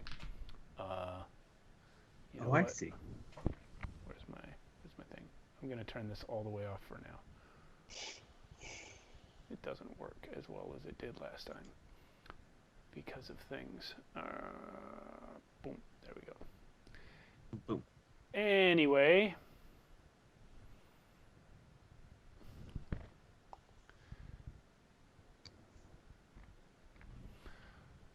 There you are. So we are going to go around the circle this way. Starting with this guy. He's going to make 2 attacks with his longsword. Man, these guys rolled high. Yeah, they all did, unfortunately for you. He got a 14 and a 20 to hit. First guy, Hellish Rebuke. Well, he hasn't hit you yet. You can do Hellish Rebuke after you take damage. Oh, he hits, yeah. Okay, they both hit? Yeah, because I have 11. Okay, I don't have your sheet in front of me. So you take 11 slashing twice, so 22 slashing damage. You can do Hellish. Well, you can do Hellish Rebuke after the first one, I suppose. So 26 damage. Okay. He has to roll. He has to roll a dex. His If he dex. wants to. His dex will have it if he passes, right? He failed. Doesn't matter. So he's going to take that 26 and be hurt. Next guy, going to do the same thing. He also hits you twice, 22 more damage.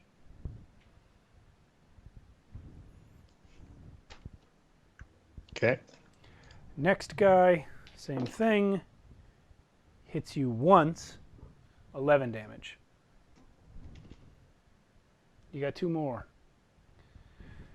Next guy's coming at you. Hits you twice, 22 more damage. Okay. And the last guy is going to do the same thing and hit you 1 time for 11 damage. What the hell? Don't get too excited. My chair broke.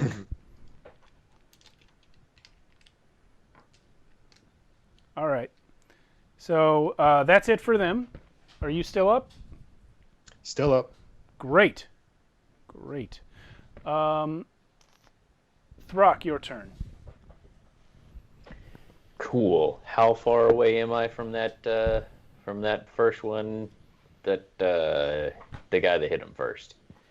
From the guy that hit him first? Oh wait. Well, where am I? I don't know where I am.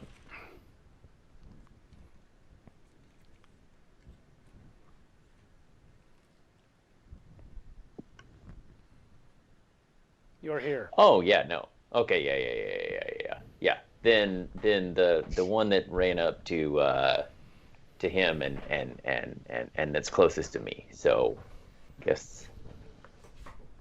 Okay. Just a moment. Everything's a mess here. Okay, so you can run up to this guy. Yeah, and I'm gonna. And I'm gonna go into a rage. We're gonna do a dex save on that one that. You know what? Just the one that I'm facing first. I'll just do that. He fails it. Cool. That is 4 points of lightning damage. Darn. All right, go on. All right. And then reckless, great weapon master to him. That is really not good. 21. It's 16 to hit. That is a miss. Okay. Swinging again, same way. Gee, boy, Throck's heart is not in it tonight. That's less. That's a 14 to hit. Come on, Gee. Throck. All right. Yeah, cool. That was embarrassing. Action surge. Do it again. Okay. Jeez, Alright. what is going on? New dice. That's even less. All right. Here. Let's do this. Okay, there we go. 19 to hit. That does not hit. That doesn't hit. All right. Yeah, I got nothing. 19 doesn't hit. Yeah. So Did I Throck just stutter? goes up there and just starts swinging, and nothing landed anywhere. So there you go. Well, all I have to say is it's about damn time that you didn't know. roll a fucking 28 on an attack. Right. 4 times in a row. Yeah, seriously. When was the 4. last time Throck did less than like 30 damage on a turn in combat? I can't even remember. Okay, Daro, you're up. You are there. Your shadow is over here. just off screen. Okay. I am going to. Wait. Wait. Hang on. Uh-oh. Hang on. Okay, hanging on. We have flanking on that guy, right? Yeah. So it would have been +2 to all of those. Yeah. 21 How many of to them? hit. How many of them? Only one. Only one. You don't have to worry about just one. Yeah, that does hit. The 21 does okay. hit. Good. Still So, embarrassing. but His I'll take record of doing at least 30 damage a round. How much? No, it's still going to be less than 30. Actually, no, it's not. Yeah, it is. 29 damage. Holy cow. One more point. Jeez, man. Okay. Daro. Okay, but that's... Yeah. I am going to hold my rapier, and for the first time since I got it, cast Tenzer's Transformation on myself. Yeah. And Yeah. do you have an idea of what it looks like, or should I make something up? Why don't you go, and I will embellish it if I want to. All right. The runes on the rapier glow with like almost a black light color, like a dark purple. And from the sword comes like a smoke that covers Daro and transforms him into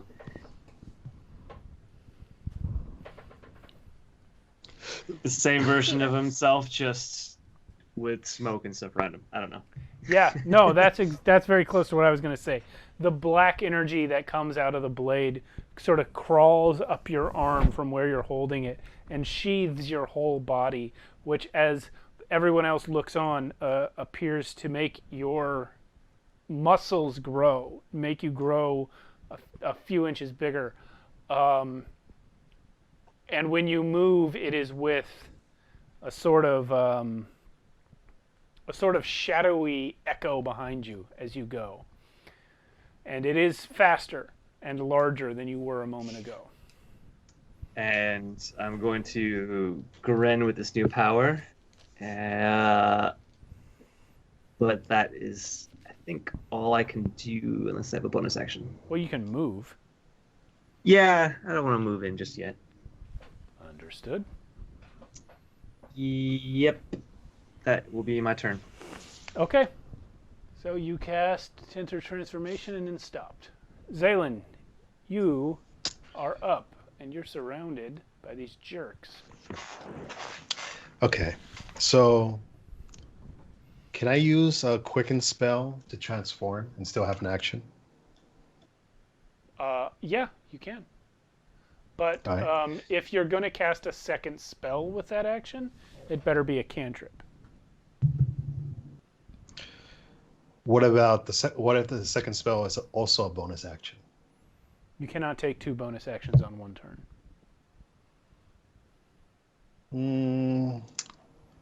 All right. For now, I'll just transform, and yeah. So the wings come out. Okay. Fear spell. Fear on who? No, remember it hits everybody within. Oh, not the spell. 5. You're talking about the fear effect of that. Yeah, the fear effect. Nocturnal Shroud. Nocturnal Shroud. Yeah. All right.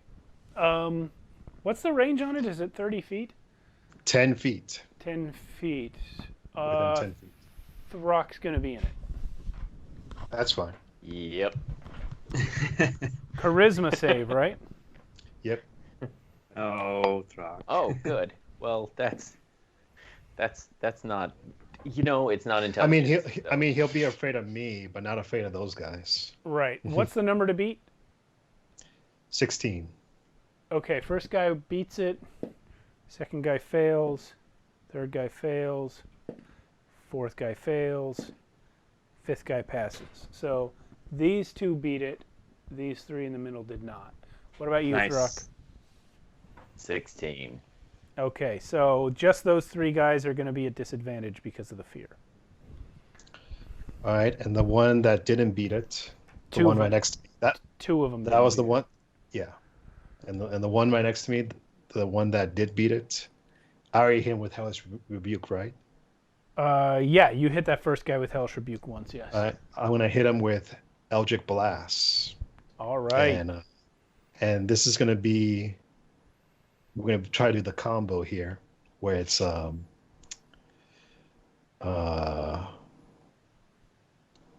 combo. Sorry, I'm gonna be doing this for the first time. I think it's with Twin Spell. Oh. No, I'm yeah, sorry. that's- Twin Spell will not work with Eldritch Blast. Because Twin Spell only works with spells that target only one creature. And then it allows you to target a second creature. But Eldritch Blast has multiple beams which can target more than one creature. So, unfortunately, well, let me think about that. If all of the beams from your first Eldritch Blast target the same creature, I would allow it. And then all of the beams from your second one with Twin Spell target a second creature. It's a little shifty, but I think I'd let that happen. I mean, I am spending sorcery points to make this happen. Yeah. So Go for it. okay. But yeah, All right, the so- requirement is, how many beams do you get from Eldritch Blast at your level? Is it 2?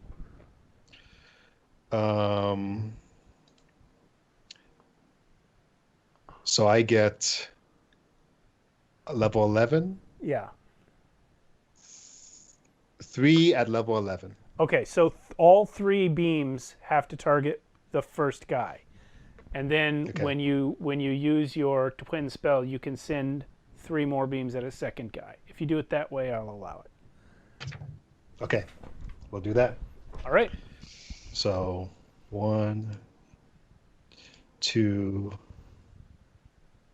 3. I see those coming up. So I got 24, a 16, and a 20 for the first 3 shots. The 24 and the 20 hit. So what's the damage?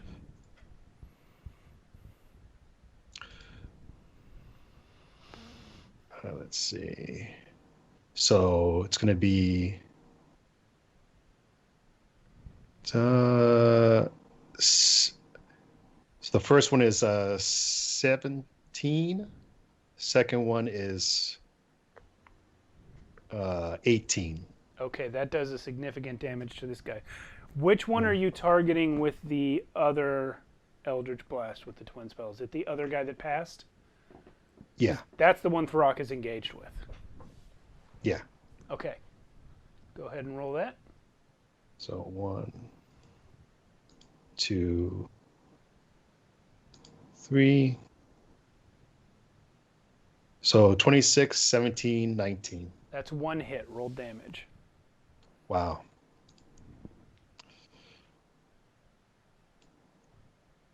You rolled 1? Yeah, rolled a 1. And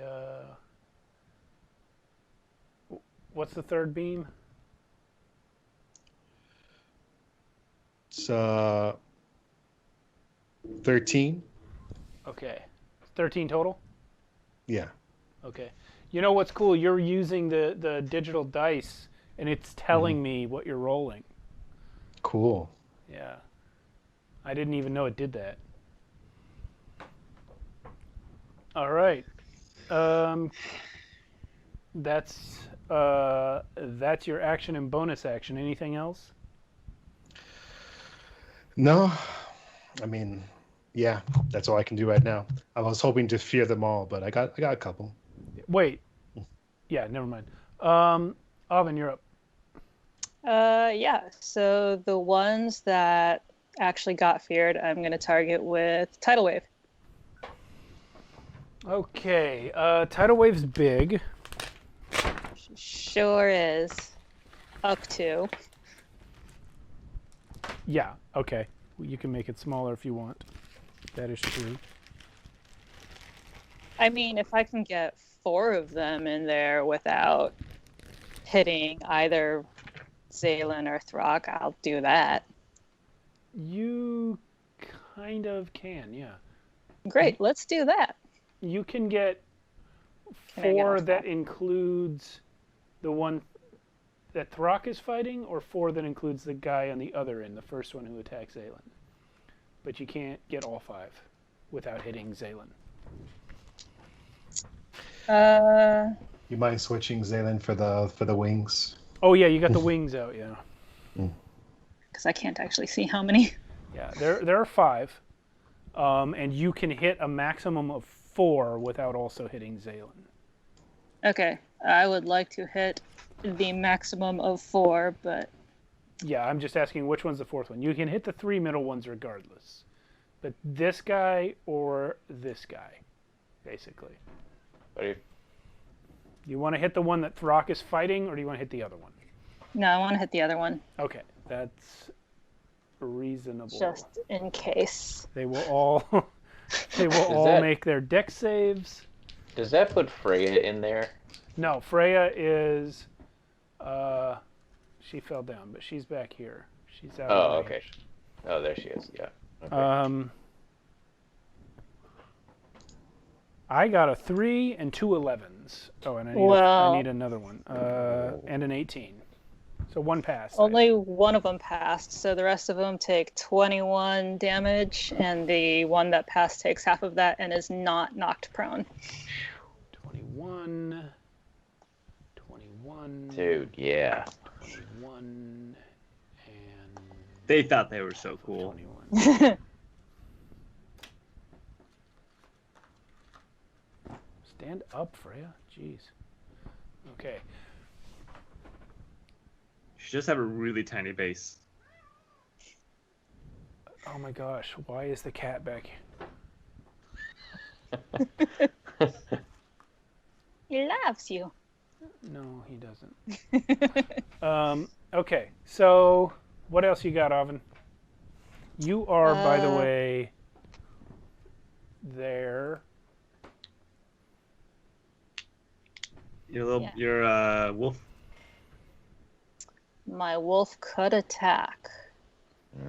That is very true. Let's send him out after somebody, although I really doubt he'll hit. He can't quite reach the first guy, I think. Let me get my stick. Well, then let's not send him out. But can Kerr with a range or Oh yeah, one of his spells. Input. Yeah. The Kerr whip. If he has something with a range on it, he can definitely reach. So yeah, that's about. I eyeballed that correctly. That's about as far as he can get. He's 5 feet away from the closest guy now.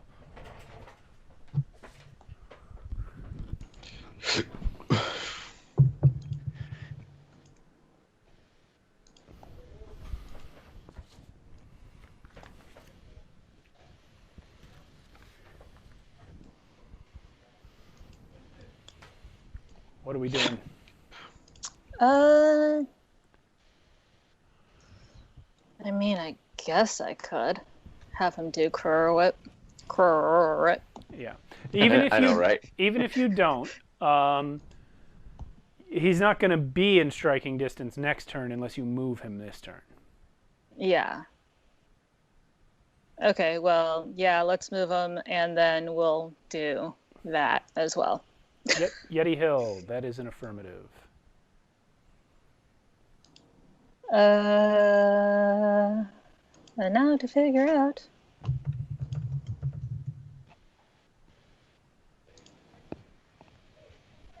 Oh, so that's going to be a 25 to hit. Yeah, you got him. Yeah, cool. So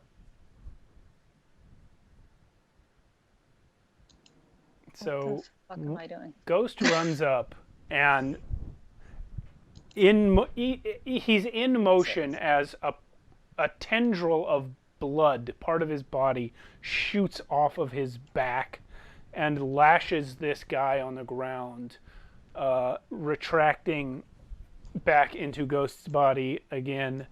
And this gentleman is no more. Ghost has lashed him across the throat, and he is dead.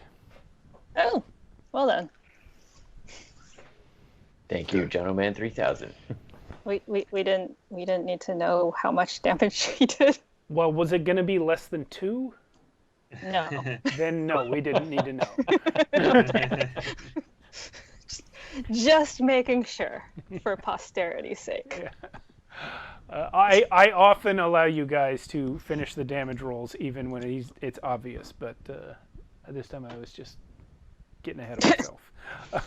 So there's that. Anything else from Ghost? No, because he's moved as far as he could, and that was his attack that he could do. Okie dokie.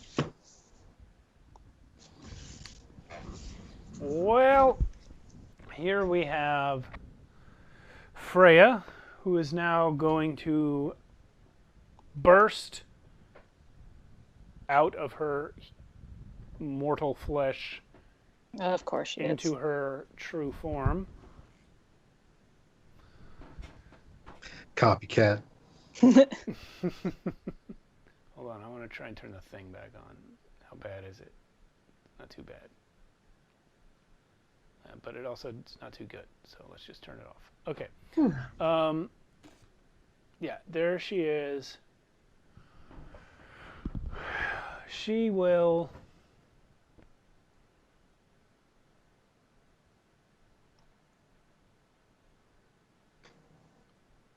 I'm reading the wrong stat block.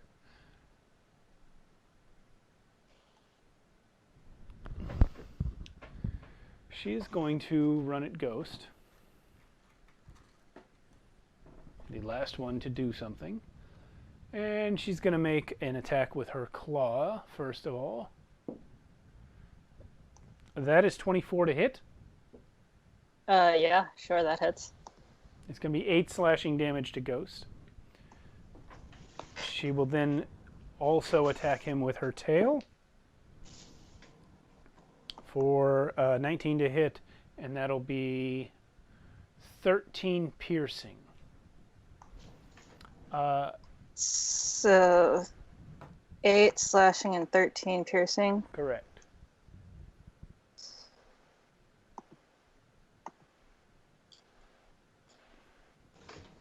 Okay. Okay. Remind me, is our bloody friend there immune to poison?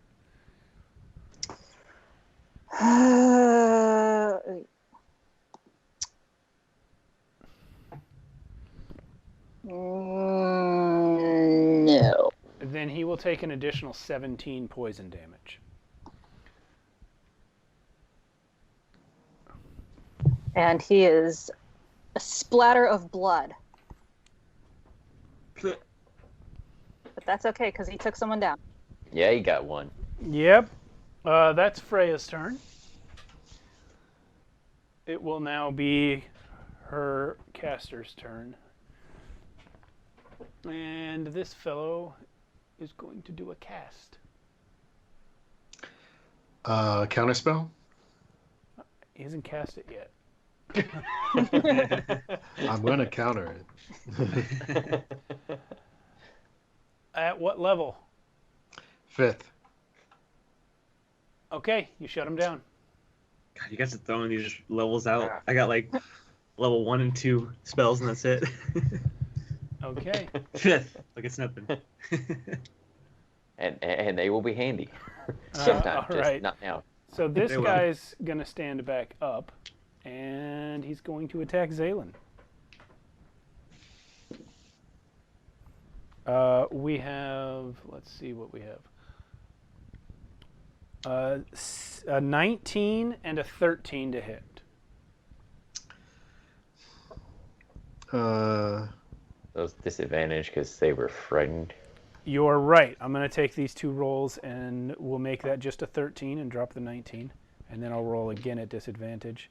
And they're still both going to hit. Yeah, all right. I tried. Can I... Wait, is this all from just one person? Yeah, he's got 2 attacks. They're each doing 11 damage. So it'll be 22. Can I do a luck?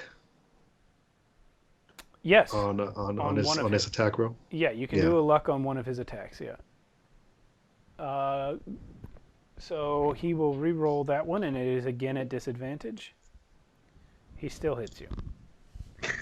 You got to work on that AC, bud. Ah, So I'm about to go down. Can I still use Hellish Rebuke?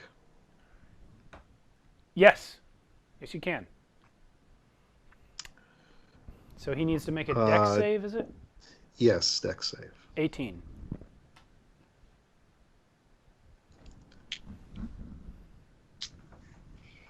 All right, half of 40. That is a significant number. All right, so he gets burned and you go down. I will make death saving throws for you as appropriate. The next guy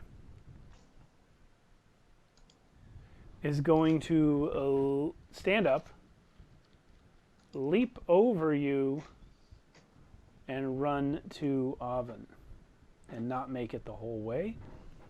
But he will, on his way there, draw his longbow and shoot you twice. Will he though?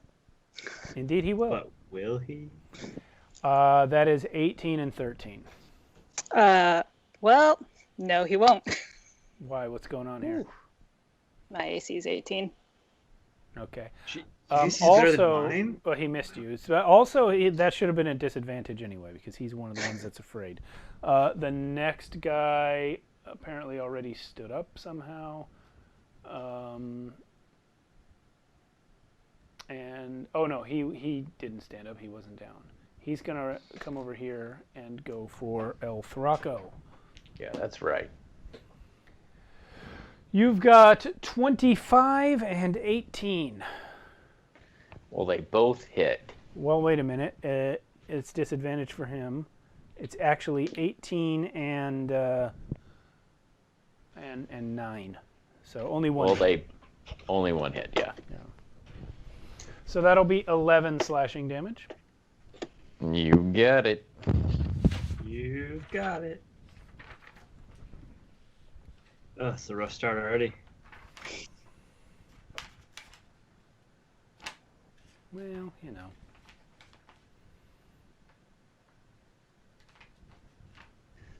I hate being the healer. You're not the only one. You I got know. 3 party members with healing. 4 if you count Throck's second wind. Or my negative healing. Negative healing. Yeah, he's got a lot of negative healing. Cool. So that's that. And the last guy is going to turn and also fight Throck. Sure. The first one is going to be a miss, and the second one is going to be a miss. Lucky for you. Yeah. And you know how it feels. And it's your turn, Throck. All right, Reckless Great Weapon Master against the guy who just missed me. 19, so that's a crit. 19 on the die, that is. Yeah. So let's get down to business. What, that wasn't getting down to business, the crit? No. Dude, that's... Oh, okay. Okay. This feels better. Okay. There's So the Throck we know and love. 20, 31, 33... Hang on. Am I doing the math right? Who cares? Yeah, I know. How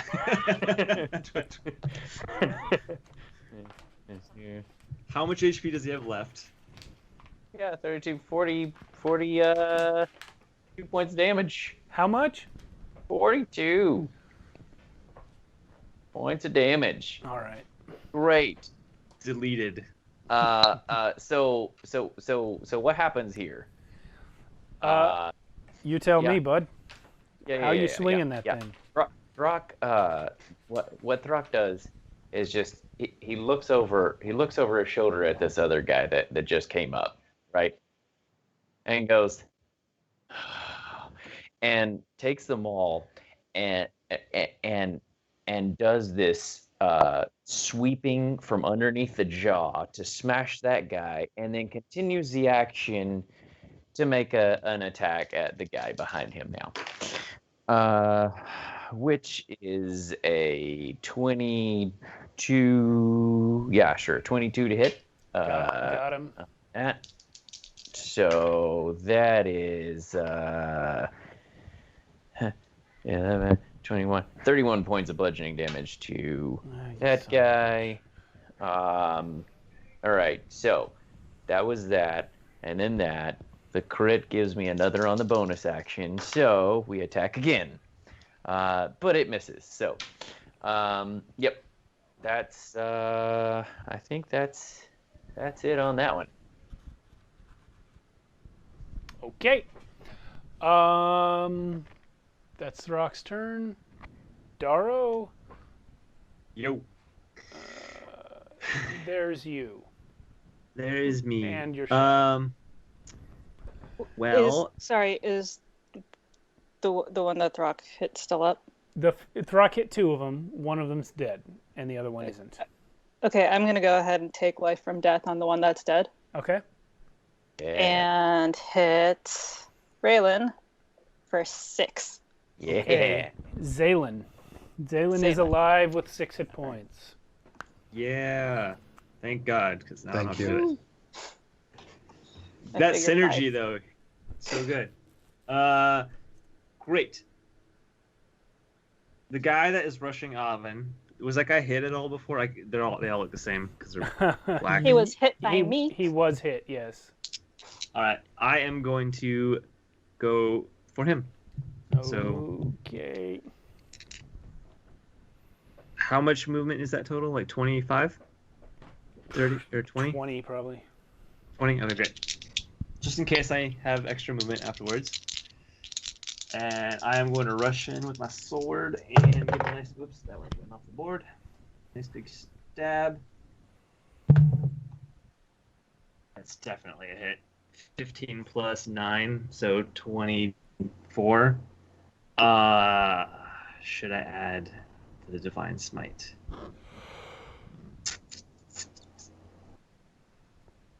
Nah, I'm not going to do it. So for him, he is going to take 36 damage. Okay.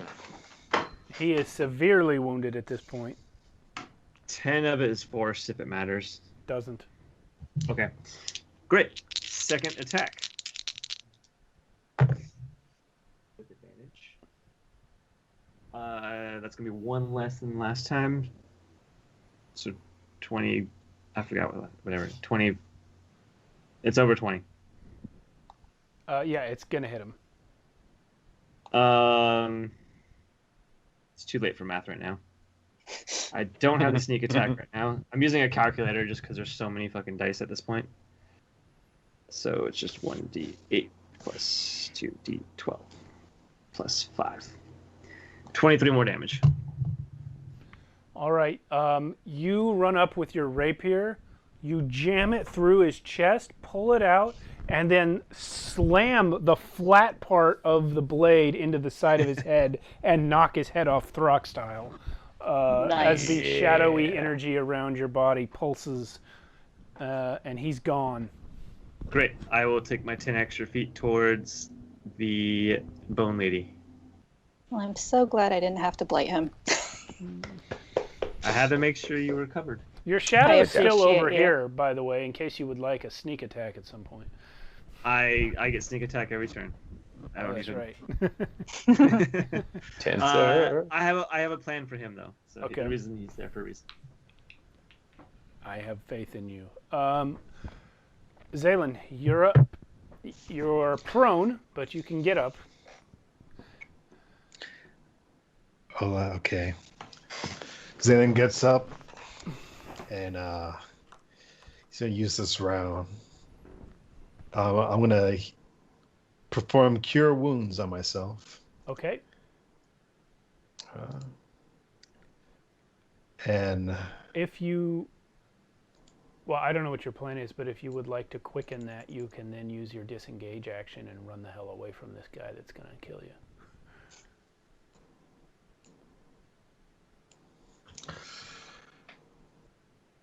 Yeah, I'll do that.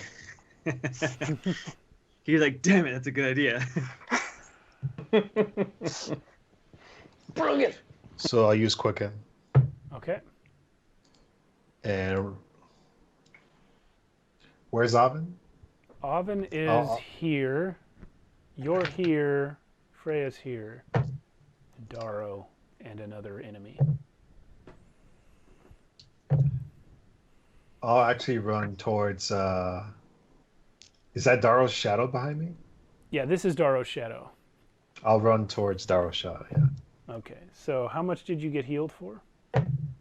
30. All right, and then you took the disengage action and ran, so you are 30 feet away from the closest guy with a big sword. All right, Oven, your turn. Fantastic. Yeah. Well, since she's already in.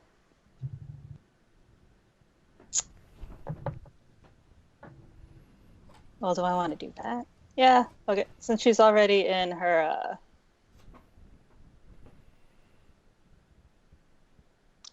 terrible form, I'm gonna go ahead and moonbeam her. Mm-hmm.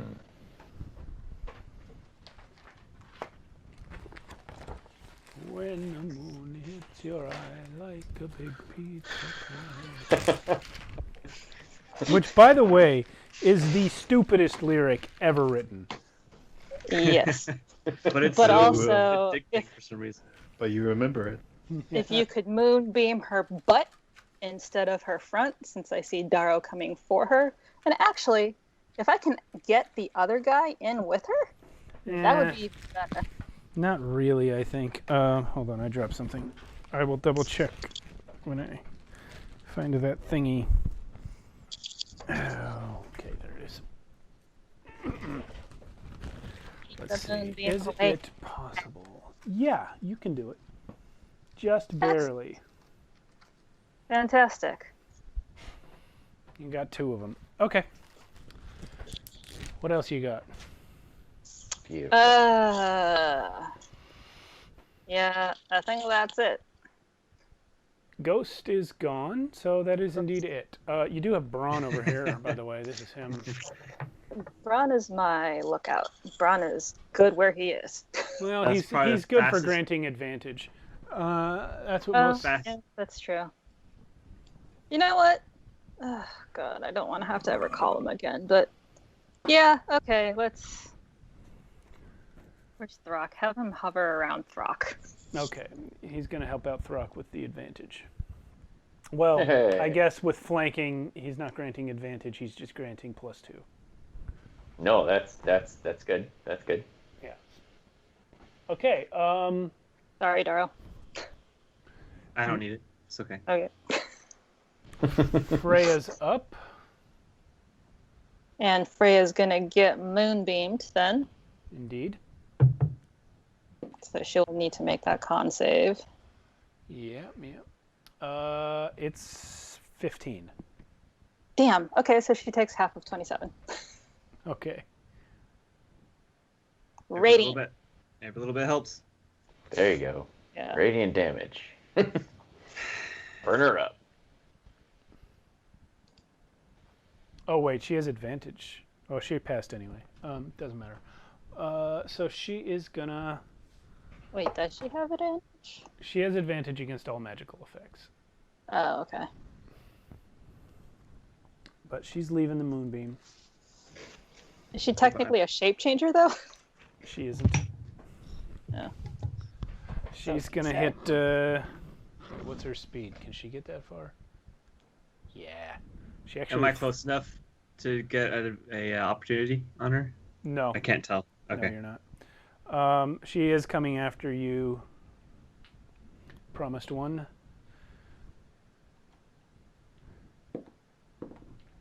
She is making 2 attacks. The first one is 12, and the second one is 14 to hit. Try to use luck on one of them. Okay.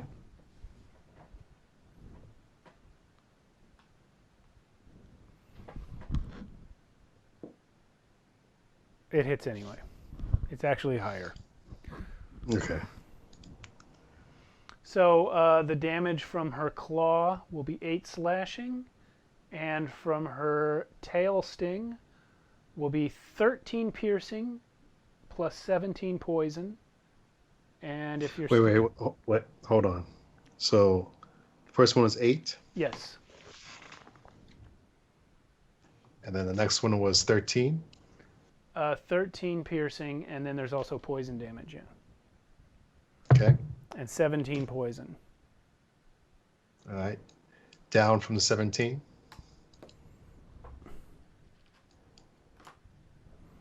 There you go. But can I do Hellish Rebuke before I go down? Why not?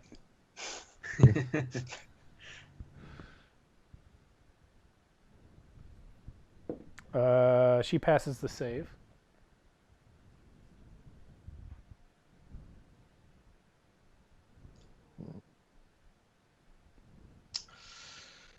Half of 24, I guess. Well, you burned her. Not so much. If she still had eyebrows in her bone form, it would have singed her eyebrows. Yeah, she's gonna look funny now. Yeah, they just don't seem to like you, Zaylin. Okay, this guy is up now. With your Mr. Counterspell on the ground, he's gonna go ahead and do a little something I like to call fireball. The fireball. You know him well. That's not it. Where's my fireball? Well, I don't know if I have lost my fireball marker, but I guess you can't do it. Yep, Darn. that's what that means. it's a 20-foot radius, so I don't know. It must be.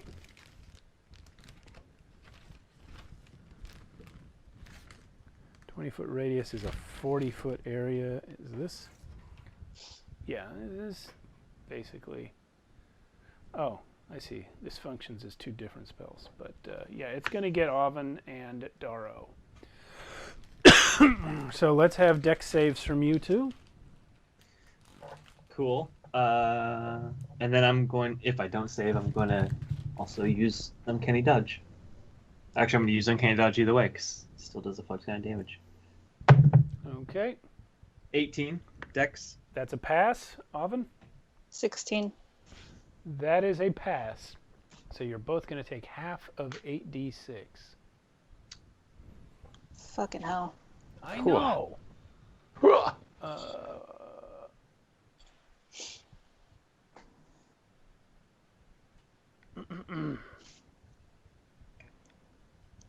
Well, I better had roll a different ability. Weird.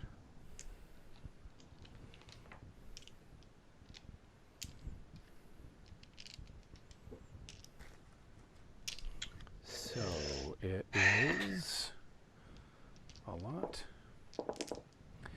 All right. That's only 11 there. And then 16, 17, 18, 19, 23. So half of 23, you're each going to take 11 damage. And then Uncanny halves that again. So 6 or 5. Wait, is that how And I'm Uncanny gonna works? need to make a. Oh, it can Uncanny work on that? I think it only works when you are when you're targeted with an attack. This is an area of effect spell. There's an evasion thing that rogues can Right, do but- with spells like that, I think. You're only rogue Oh. 6. I think that's the All right, level whatever. I'll take 7. the 11. It's fine. Actually, I'll save that anyway. 11's not bad. Alrighty. Do I need to make a concentration save or whatever? What do you have up? Moonbeam? Oh, yes, you do. And actually, so do you, Darrow. Yes. Concentration. Is that just a straight D20? I forgot. It's a Constitution saving throw. Okay, that's not too bad. And I think you'll have advantage on it from your spell. Oh, do I? I probably don't need it, but I'll roll anyway. Yeah, the first one was better. 15. Mine was a 19, right? Math, yes. It's just Okay. above 10, right? Yes. No, it's not above 10. You got 11 damage, so you basically you have to beat half of. Yeah, you're right. 10. If you both beat 10, then you maintain concentration. Right. Cool. It would That's suck going to lose come in that. handy. Yeah. So I was using a browser app to run the encounter, and it has crashed. Oh, technology. darn. Well, I guess we won. Well, Congrats, woo. guys. We'll see. We'll see. I feel like it was more the black guys up. Oh, it's back. It It was. just hung for a while. Okay. So that was his turn. All he did was cast Fireball. Oh, you know what? He also needs to make his con save. He passed it. What's his Moonbeam damage? It's half of 31 then. Oh, I'm mistaken. We'll save that roll. This is the guy who casts spells. This one is yeah, he's gonna take that damage. So it's gonna be 16. And the next guy is fighting Throck, much to his dismay. He's going to cry out, "For the chained god!" and lay into Throck with a 13 and a 25. I mean, the 25 tickles a little, so Sure. It's going to be 11 damage. yeah, I thought it might. Minus the rage. Next guy's dead. Next guy is Throck. Mm-hmm. Don't forget, Thrak, you've got the +2. From For Braun. Because there's a raven flapping around his head, distracting him. And I'll just do. I kind of laugh a little bit, chuckle for Cord. I mean, it hits. It's not. It's. Yeah. So that's the first strike. Reckless, great weapon master, whatever, all that jazz. We got 10, we got 20, we got 30 points of damage on the first strike. Okay, so you have smashed him in pretty good. He's still up, though. Cool. Swinging again with the second attack, and that is the same roll to hit. So we're gonna do. Okay. 6, 14, 16, 26 points of bludgeoning damage on the second strike. Which direction does that strike come from when you swing it? Is it over the shoulder, over Well, that shoulder? so- So when he hit me, Yeah. how was his strike? He got you with the second one. So he had a long sword. He would have come for the legs, probably, and missed, and then Okay. up at your head. Oh, okay, great. So that one hit. So then the first one would have been straight down, because coming back down from a look. Yeah. And then looking over at Bone Lady over there, just a side swipe. Yeah. So he goes flying that Just- way and doesn't Yeah, get that's up. the way. Yeah. Yeah, that's the way. All right. Like, get out of my way. Movement speed up to Miss Ugly. Here we Oh, go. you're gonna leave the riffraff to me? Killed. So since I killed that guy, we're gonna use my bonus action to make an attack. But it's just gonna tap her on the shoulder and go, hey. What did you Let's roll, by the way? dance. Oh, it was let's see, net 0 with the die. 12. Cool. Yeah. Darrow. Yep. Don't step in the moonbeam.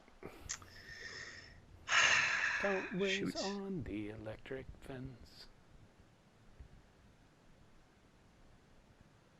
Do I go for the bone lady or do I deal with the pawns? I would deal with the caster. All right. Caster is this fellow. He is exactly 30 feet from you. If I run through the moonbeam. Yeah. Yeah, that's correct. But isn't your speed buffed right now? I might be wrong about that. Nope. But also it's if you start your turn, right? Or if you move through as well. Yeah, if you No, enter it on your turn, you get damage. But you do Gotcha. also have your rogue bonus action dash. Yeah, I also just have Misty Step, which will be cast right now. Behind him. And yep, Bam. Right. great. And with advantage, God damn it! Slide off the board here, like really fall off the board. He's taken his shadow form, guys. Oh, there he is. The highest is Yeah. God math. 23 to hit. You got him. And just for expediency, I'm gonna. Oh, can I add a Yes, I can. I'm gonna add a divine smite to that. So with all of it added up on my calculator here, 51 damage. Holy moly. Nice. Jeez. Well, dude. you have severely damaged him. Damn And it! he does not Can I use like my it. second attack on him. All right. Second Yeah. attack. That's gonna be less. It's gonna be 21. Yeah, you got him. And this one's only gonna have 1d8 plus 2d plus 5. 19 damage.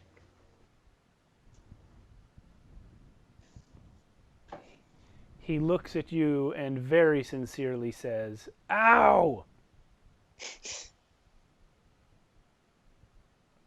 Is he okay. Yeah, he's still up. He's Oh, Wow. Optimat Prime. Anyone who watches the Monday stream will know him as Yogi from this week's show. Welcome. Yo. Yeah. So, what else you got, Darrow? Anything?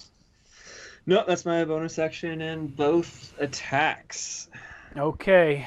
Zaylin, here's your first On death that- save. On that 51, by the way, I got 2 1s. It's unfortunate. Could have been more. Oh.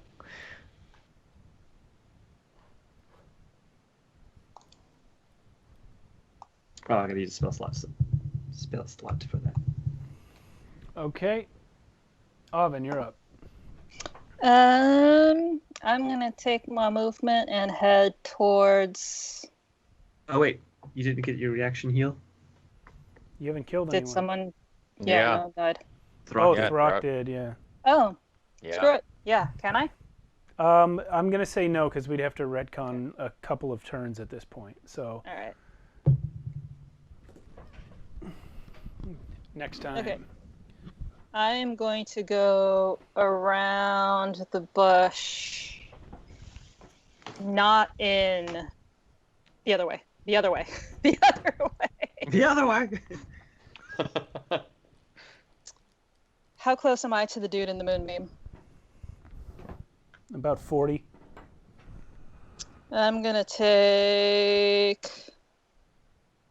Screw it. I'm gonna take 10 to him. But still going a little up, kind of towards the caster. All right. And 1, 2.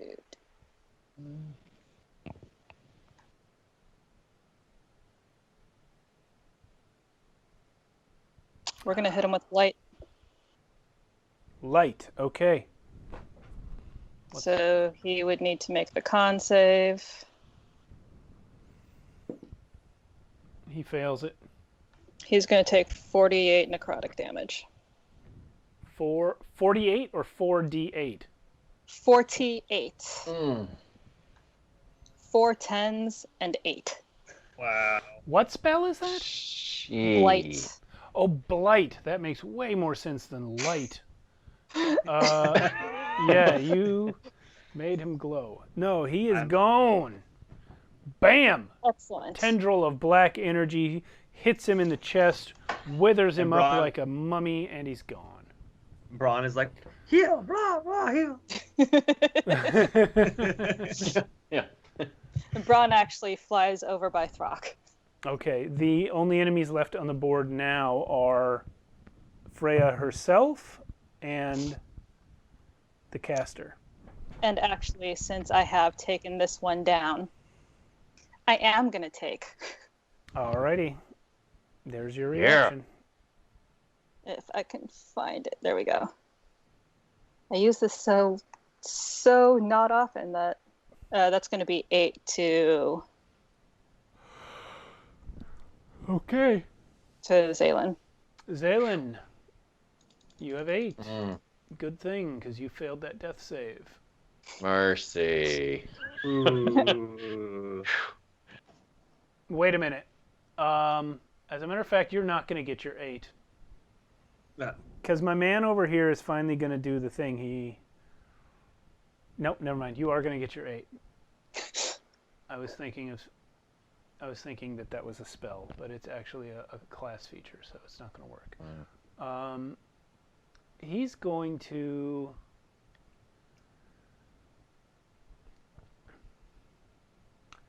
He who?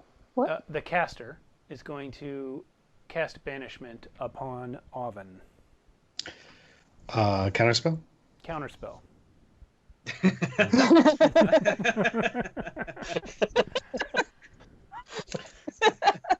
Oh man. Scraping by. Scraping by. So Oven, That's why one of us needs to learn counterspell. he has counterspelled your counterspell. I know. Yeah. So That's why I was Oven, you hoping must that make was- a charisma save, please. Ooh. Okay.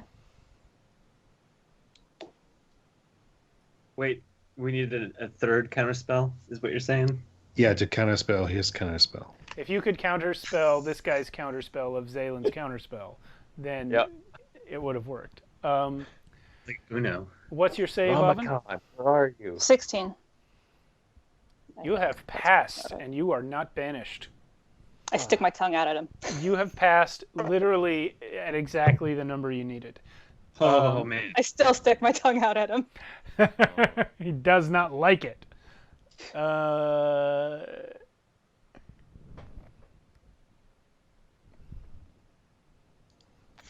Next, all of his sword-wielding friends are dead. Throck, you're up. Yeah, that's all right. Here we go. Reckless Great Weapon Master. Come on. No, I'm sure it's fine. 16 to hit. I'm almost positive that's super lame. It is indeed. You cannot hit. Oh, wait, 18. Also super lame. Okay. That's okay. Same. What the? I'll deal with that later. That one, I hope that one hits. Otherwise, yeah. 30. Hit. Okay. Oh, sorry. Not 30. 28. Hit. Okay. Sorry. 5, 8, 16, 18, 28 points of bludgeoning damage Okay, you have cracked some of her bones. on that one. And I'm gonna use my bonus action to, I said, Yeah, okay. and lightning strike her a little bit. She passes Hey. that save. Pay attention to me. So half of 5. Yeah. Okay. Man, Throck is such an attention whore. He really is. Unfortunately, it's your turn now, Doro. Okay. I'm gonna say to this guy, "You're wasting my time," and I'm just gonna run my rapier through him. 18 plus 9. I'm sure that hits a lot. 3. Actually, he is going to. Oh, 18 plus 9? Never mind. He's not going to do anything. He can't do shit. Yeah. Shoot, I lost my. Okay, 2d12. Plus, I'm not going to use Divine Strike this time. Still 30 damage. 30? Yep. Okay. What sort of attack do you do? I just shove my sword straight into him, and 11 of it is force damage. Okay. When your sword plunges into his heart, the shadowy substance sheathing your muscles lunges out across the blade and blasts a hole through his chest, making him dead. And I'm just gonna swing my sword with his body still on it, so it gets out of my way. And I am going to run 30 feet towards the skeleton dude, chick, and bonus action dash the rest of the way to her. And use my second. Can I use my second attack on 2 different people? Yep. Great. 18 again. And this time I'm going to add Divine Smite, but I don't get my... What was the to hit roll? 18 plus 9. Okay. Same number. Plus the 2. Okay, yeah. Plus the 2. Yeah, I didn't even get that far.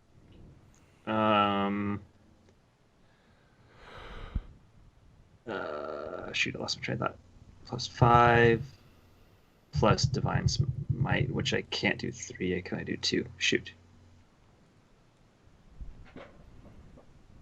Damn it. How do you go backwards? Okay. Is your microphone in the dice tray, dude? Me? Yeah. No. I'm not rolling. I'm typing on a calculator because it's just faster than adding up all this. Okay. Force. Oh, yeah, and then... Oh, God damn it. See, you made me talk and I messed up. 2d8 plus 1d8 plus 5. Okay. 28 damage. Whew. Okay. You have also cracked her bones a little bit. Oh, and 10, 11, no, just 11. 11 of that is radiant, if that matters. It doesn't. Okay. Zaylin, your turn. You're prone, but you have 8 hit points. All right. I get up, and I'm just staring at Freya. And I just kind of say, I always hope that you could see it my way. And just... She screams at you like the alien queen, with her jaws opening up way too wide and this inhuman hiss coming out.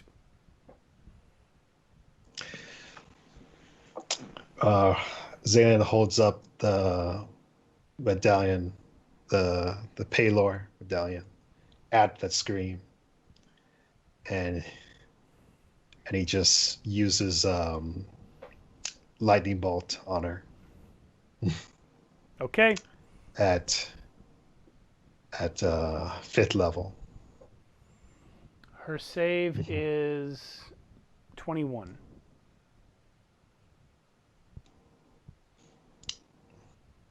So, eight. So it's going to be 4. It's going to be 46. Half of it will be 23. 21 passes your check. So she gets badly hurt by your lightning bolt, but does not go down. All right, and and when he casts the spell and he looks at her and all that stuff, you can just see in his eyes that he wished this could have came to a different passing, and he's just gonna kind of stand there and just take. But then light comes down and heals Zaylin. The healing light from the new class. Yeah. Yep, the healing light. So All it right. heals them. How much is it? Let's see. 1, 2, 3.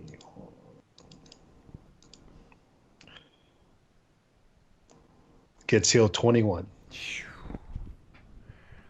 All right, so as you guys stand there and look, Zaylin stands back to his feet, holds up the medallion. A lightning bolt, the color of sunlight, bursts out of it through Freya's body. It doesn't even trail back behind her as it normally would. It all just shoots through her form, and then the light from the medallion glows and forms into a beam coming from the sky, which causes all of Zaylin's wounds to be healed.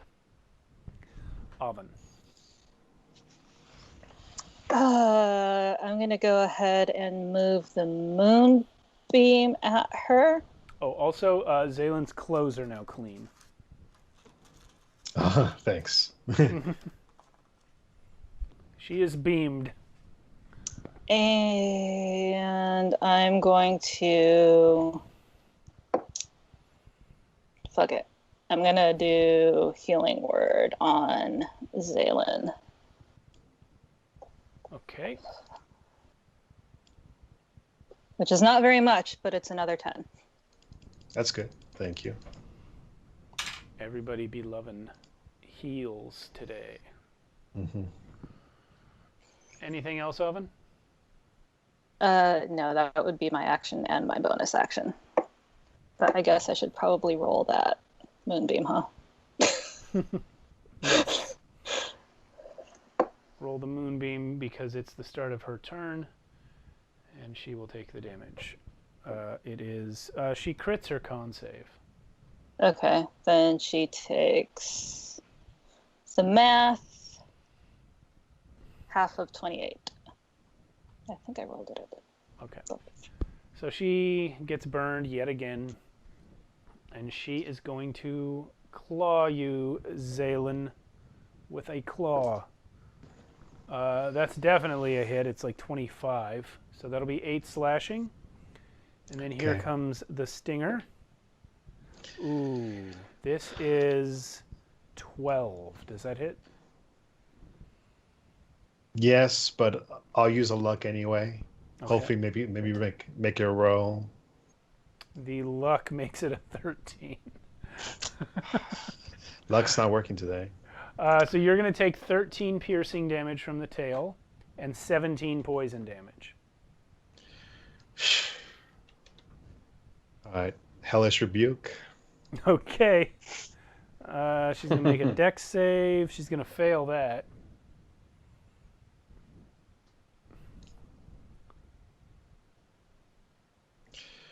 So 9.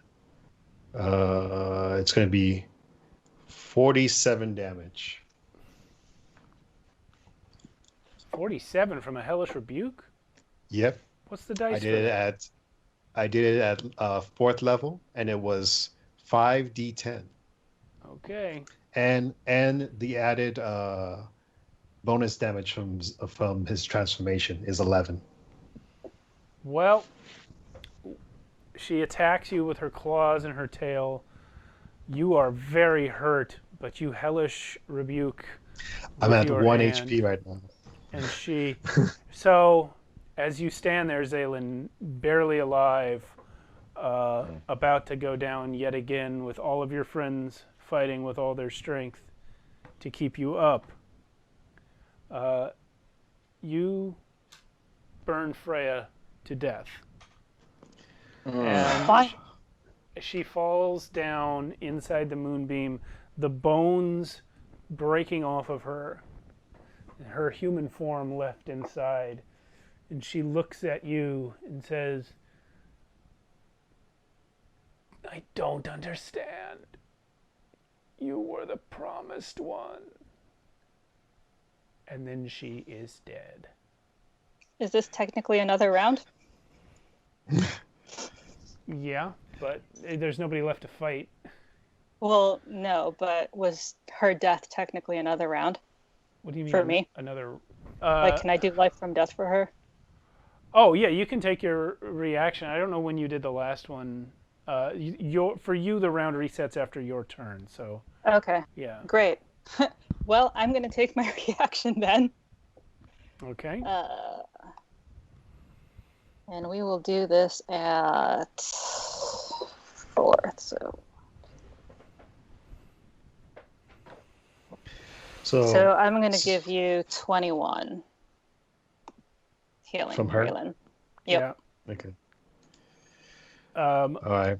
Zaylin. So through her. Just a moment. When Oven yanks the last of Freya's life energy out of her body and crams it into you, I'm going to need you to make a wisdom save. Oh man. Wait, are you? Don't cry. I'm close right now. So Inspiration. I do have inspiration, yeah. Can I roll with inspiration? Yeah, inspiration gives you advantage. Advantage, yeah.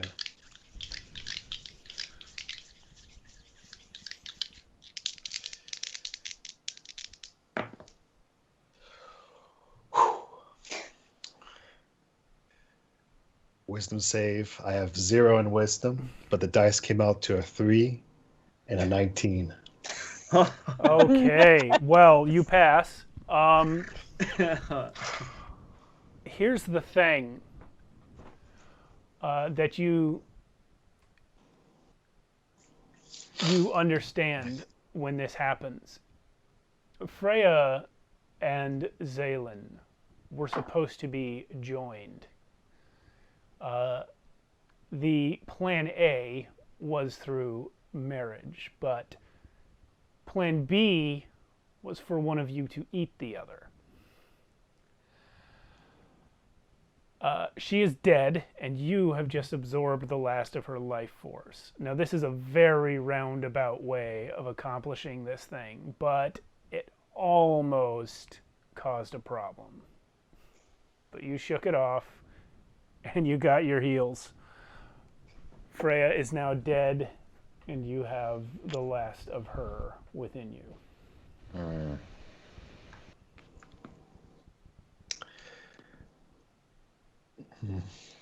So after Zaylin gets that heal, but he obviously felt what was about to happen, right? Yeah, what you actually felt was it was trying to yank you apart again. It was trying to yank Zalios and Raylan apart. Like I imagine when that was happening, like Zaylin was holding on to the medallion and like trying to keep it together.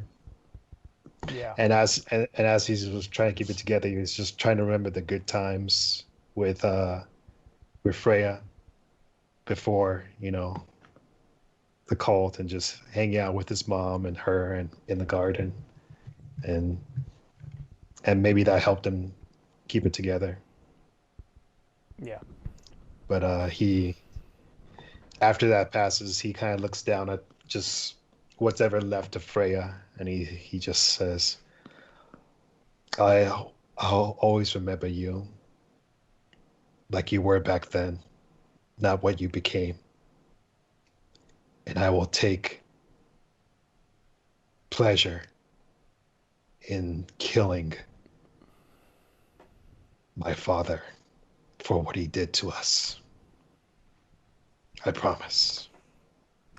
Oh, all right. That's some high level shit. That's some high level shit you just promised. There we go. And he kind of looks down at her. Is there anything left from her, like clothes wise, or like accessories? Nothing of significance. She's dressed in her usual robe, but she doesn't have anything beyond, traveling supplies. Also, she's still in the moonbeam because I haven't dropped concentration. Yeah, You're just gonna leave it as long as you can, huh? Yeah. Little wisps of smoke. Her flesh is starting to boil. Yeah, I'm gonna make sure she's fried. Yeah, it's like an egg in the sun here. All right.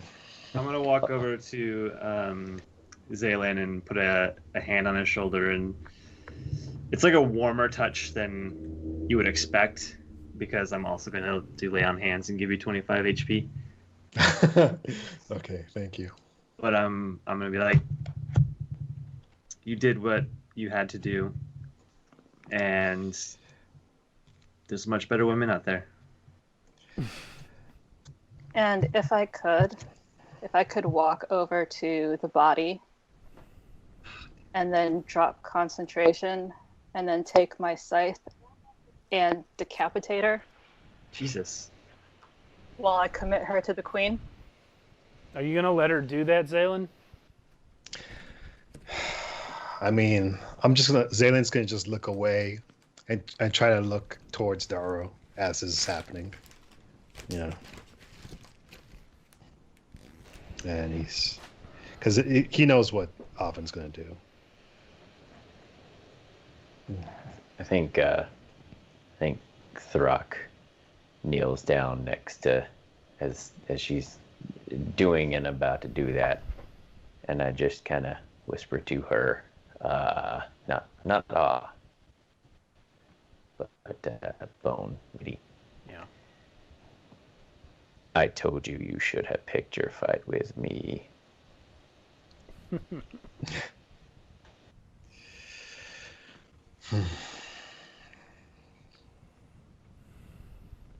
Actually, just tell me when you're done, Oven, with that thing. Yeah, I want to do one more thing. done. I'm gonna motion to Throck to help me pick up one of the other bodies, preferably the one of the caster, because we can keep him for 8 hours before I have to turn him into the hut. So that's what I'm gonna do. Yeah, no problem. Eventually, I'll start looking through their stuff, but we can deal with that later. I wish we knew how they knew where we were. Hold on, we're gonna do what Zaylin's about to do. That'll be our last thing, Yeah. because we're a half hour over here. All right. I just want to just kneel down next to her and do the memories of a fallen, Okay. and try to see a memory. So that takes a minute. Mhm. You kneel down, put your hand on her, and close your eyes. And her memory comes into focus. It's a low angle that you see from. She is barely taller than the doorknob of the door that she is walking in through. And you see her go into the little room that she used to live in with her mother back at the temple. She closes the door. And her mother says, "Who did you see today, Freya? Was it Raylan or Zalios?" And you hear your own voice reply, "It was Raylan." And her mother says, "And did you convince him that you are his friend?" She said, "But I am his friend. He's my only friend."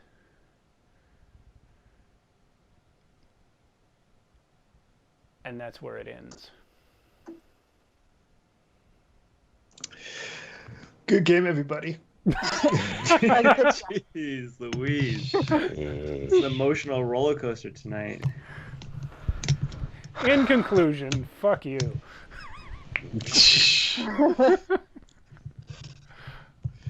Good session. All right, guys. Yes, great game. It's really late. I'd love to hang out and talk more, but we're already more than a half hour over time. Thank you, everyone, for watching. Thank you guys for playing. We will be back next week to see what else is going on here in the wilds of Fae. What's going on? Episode 65 out.